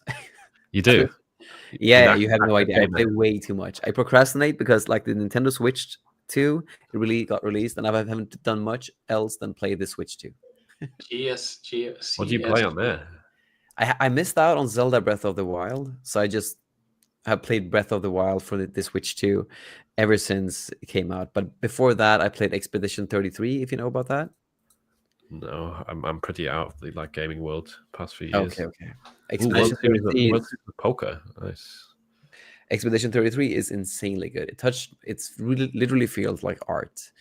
And that one, so that's a special one. It released recently, and I haven't played a game like that since I was a kid. Wow. So Expedition 33, did you say? Yeah, I'm not going to spoil anything, but the main gist of it is that there's a paintress who paints a number, and the people who are that age, they will die. So if you go from like 100 to like 99, and now they're basically at 34, and then when it hits 33, everyone who's 33 is again like this time really old, and they will perish in something called the Gommage. Wow. It touches I don't want to spoil anything because it's about mortality, but it's something really true of an essence of being a human being in there. And I haven't ever felt that way since I played like Final Fantasy IV when I was like really, really young. So it's like a really good story, basically. Is it like a single player campaign thing? Yeah. It's a really good story, but also the gameplay is really good because it's turn-based. It's kind of like Final Fantasy, but you get that Elden Ring feeling because you have to really time parries and dodges. But the story, I mean, like I haven't felt like a game was an art piece in a long time. Because when you look at art and you can just see an essence of someone or something in there and it touches you, and that the story has that. It touches your very essence, and the music is insanely good. And yeah, I can't speak enough. Like there's a reason like it has a Metacritic score, one of the like higher, if not like the highest Metacritic score on Metacritic by users of all time. And I'm just looking at it on Google. It says 97% of Google users like the game. Wow. There's a reason for it. Pretty low. Like Steam is 10 out of 10. IMDb is 9.7 out of 10. Yeah. If you look at the Metacritic score, because that's where users actually can like rate themselves. And you have a user score and a critic score. Like in Japan, since this is based on a lot of JRPGs, they like Rotten Tomatoes for games. Kind of like that, yeah, exactly.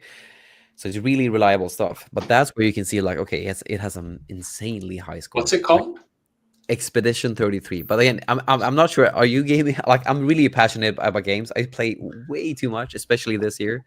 But are you guys gamers at all? I used to be. I'm not really anymore. Like, I'm not planning t-shirts and uploading YouTube videos kind of turned into my video game, but yeah, gamify it. I used to play ton of Call of Duty. I used to upload Call of Duty videos as well to YouTube. Really? Before this channel, yeah, a long time ago though. So I was a big COD player, but there's so many good other games. One that I really like. Which games are like your favorite ones when it comes to single player stuff? I'm very old, so I played the Ninja Gaiden once a long time ago. Ooh, that's awesome though. That was a fun one for me. What? Say that again. Ninja Gaiden.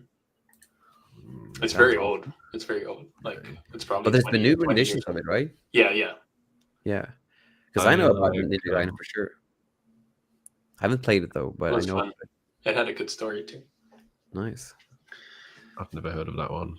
I liked Star Wars Republic Commando a lot. Ooh. That was a really good Or story. Star Wars. It had to be Star Wars related. Of course, yeah. That's one like single player game that I occasionally still replay just because it's like a fun.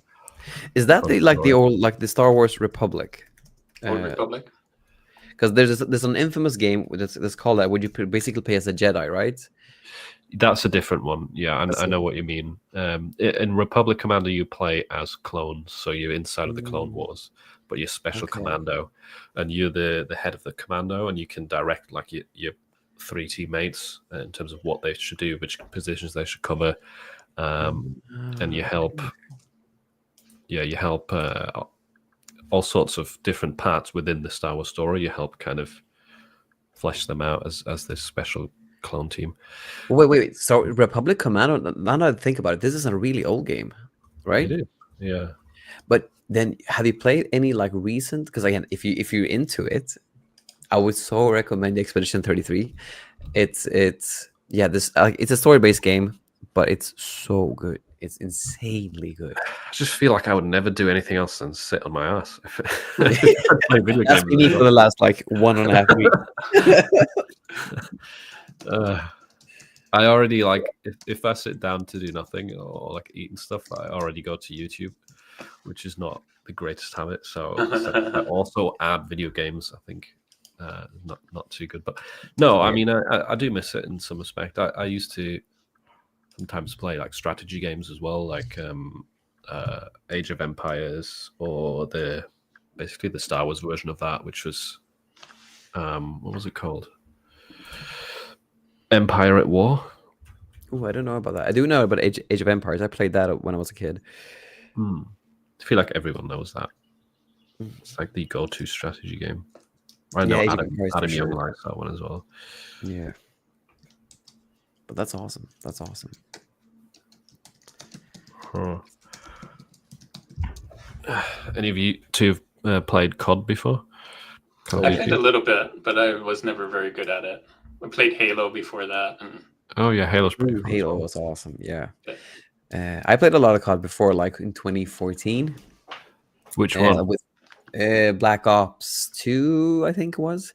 Nice. So I played that one, and then one of the ones that I really loved when I was a kid, like when I was like maybe 14, we played Modern Warfare, like the fourth one, I think it's just called Modern Warfare, not Modern Warfare 2. Yeah, Call of Duty 4 Modern Warfare. Yeah, that one was really good because you had it made me so pissed when someone had that perk where when someone dies, they drop a grenade. Oh, that made me so pissed. Yeah, know exactly what you mean.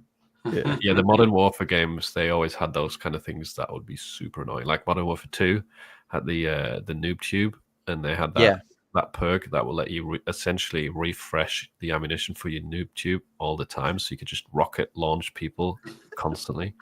Yeah. Those were great games though, despite that, but it was really annoying, those things.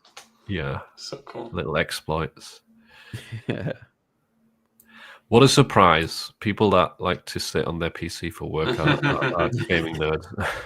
I just made a video honestly about this stuff because I really feel that it's been like that ever since I made like my first YouTube video. It literally just this business thing, this Amazon thing, this YouTube thing, this whatever thing. It just feels like a game, like another type of game. Absolutely. Yeah, I agree. If you can gamify it and make it fun, and you want to get to the next level, it just it definitely helps. So Yeah, exactly like that. Games are, games are. They had a good effect on me in the sense that they taught me how to edit, and that's been huge for starting this YouTube channel. Because I would edit for your either videos? either my own clips or other people's clips. I would edit them like to music and stuff like that. And that was to music even fun. Yeah, montages. Mm-hmm. That was That's so much awesome. fun. I miss that.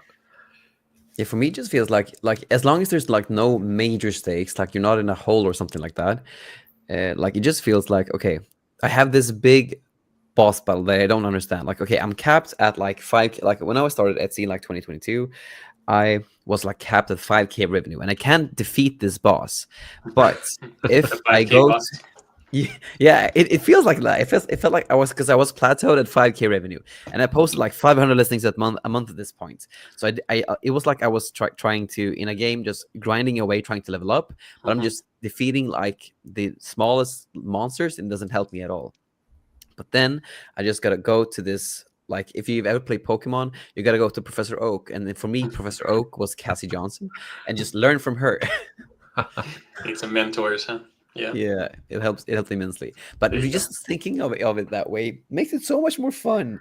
I think there's definitely a gap for that, of like a YouTube channel that just talks in gamer talk, like gamer vocabulary about merch. Like, Really? this is how you level up. This is how you defeat the next boss. Did you say there is one, or we should be making one? I feel like there's a gap for that, Oh, because there's a everyone gap. like every gamer's going to understand you and Ooh, resonate way next better. video. Yeah, I'm working on it. just change your entire branding to it now.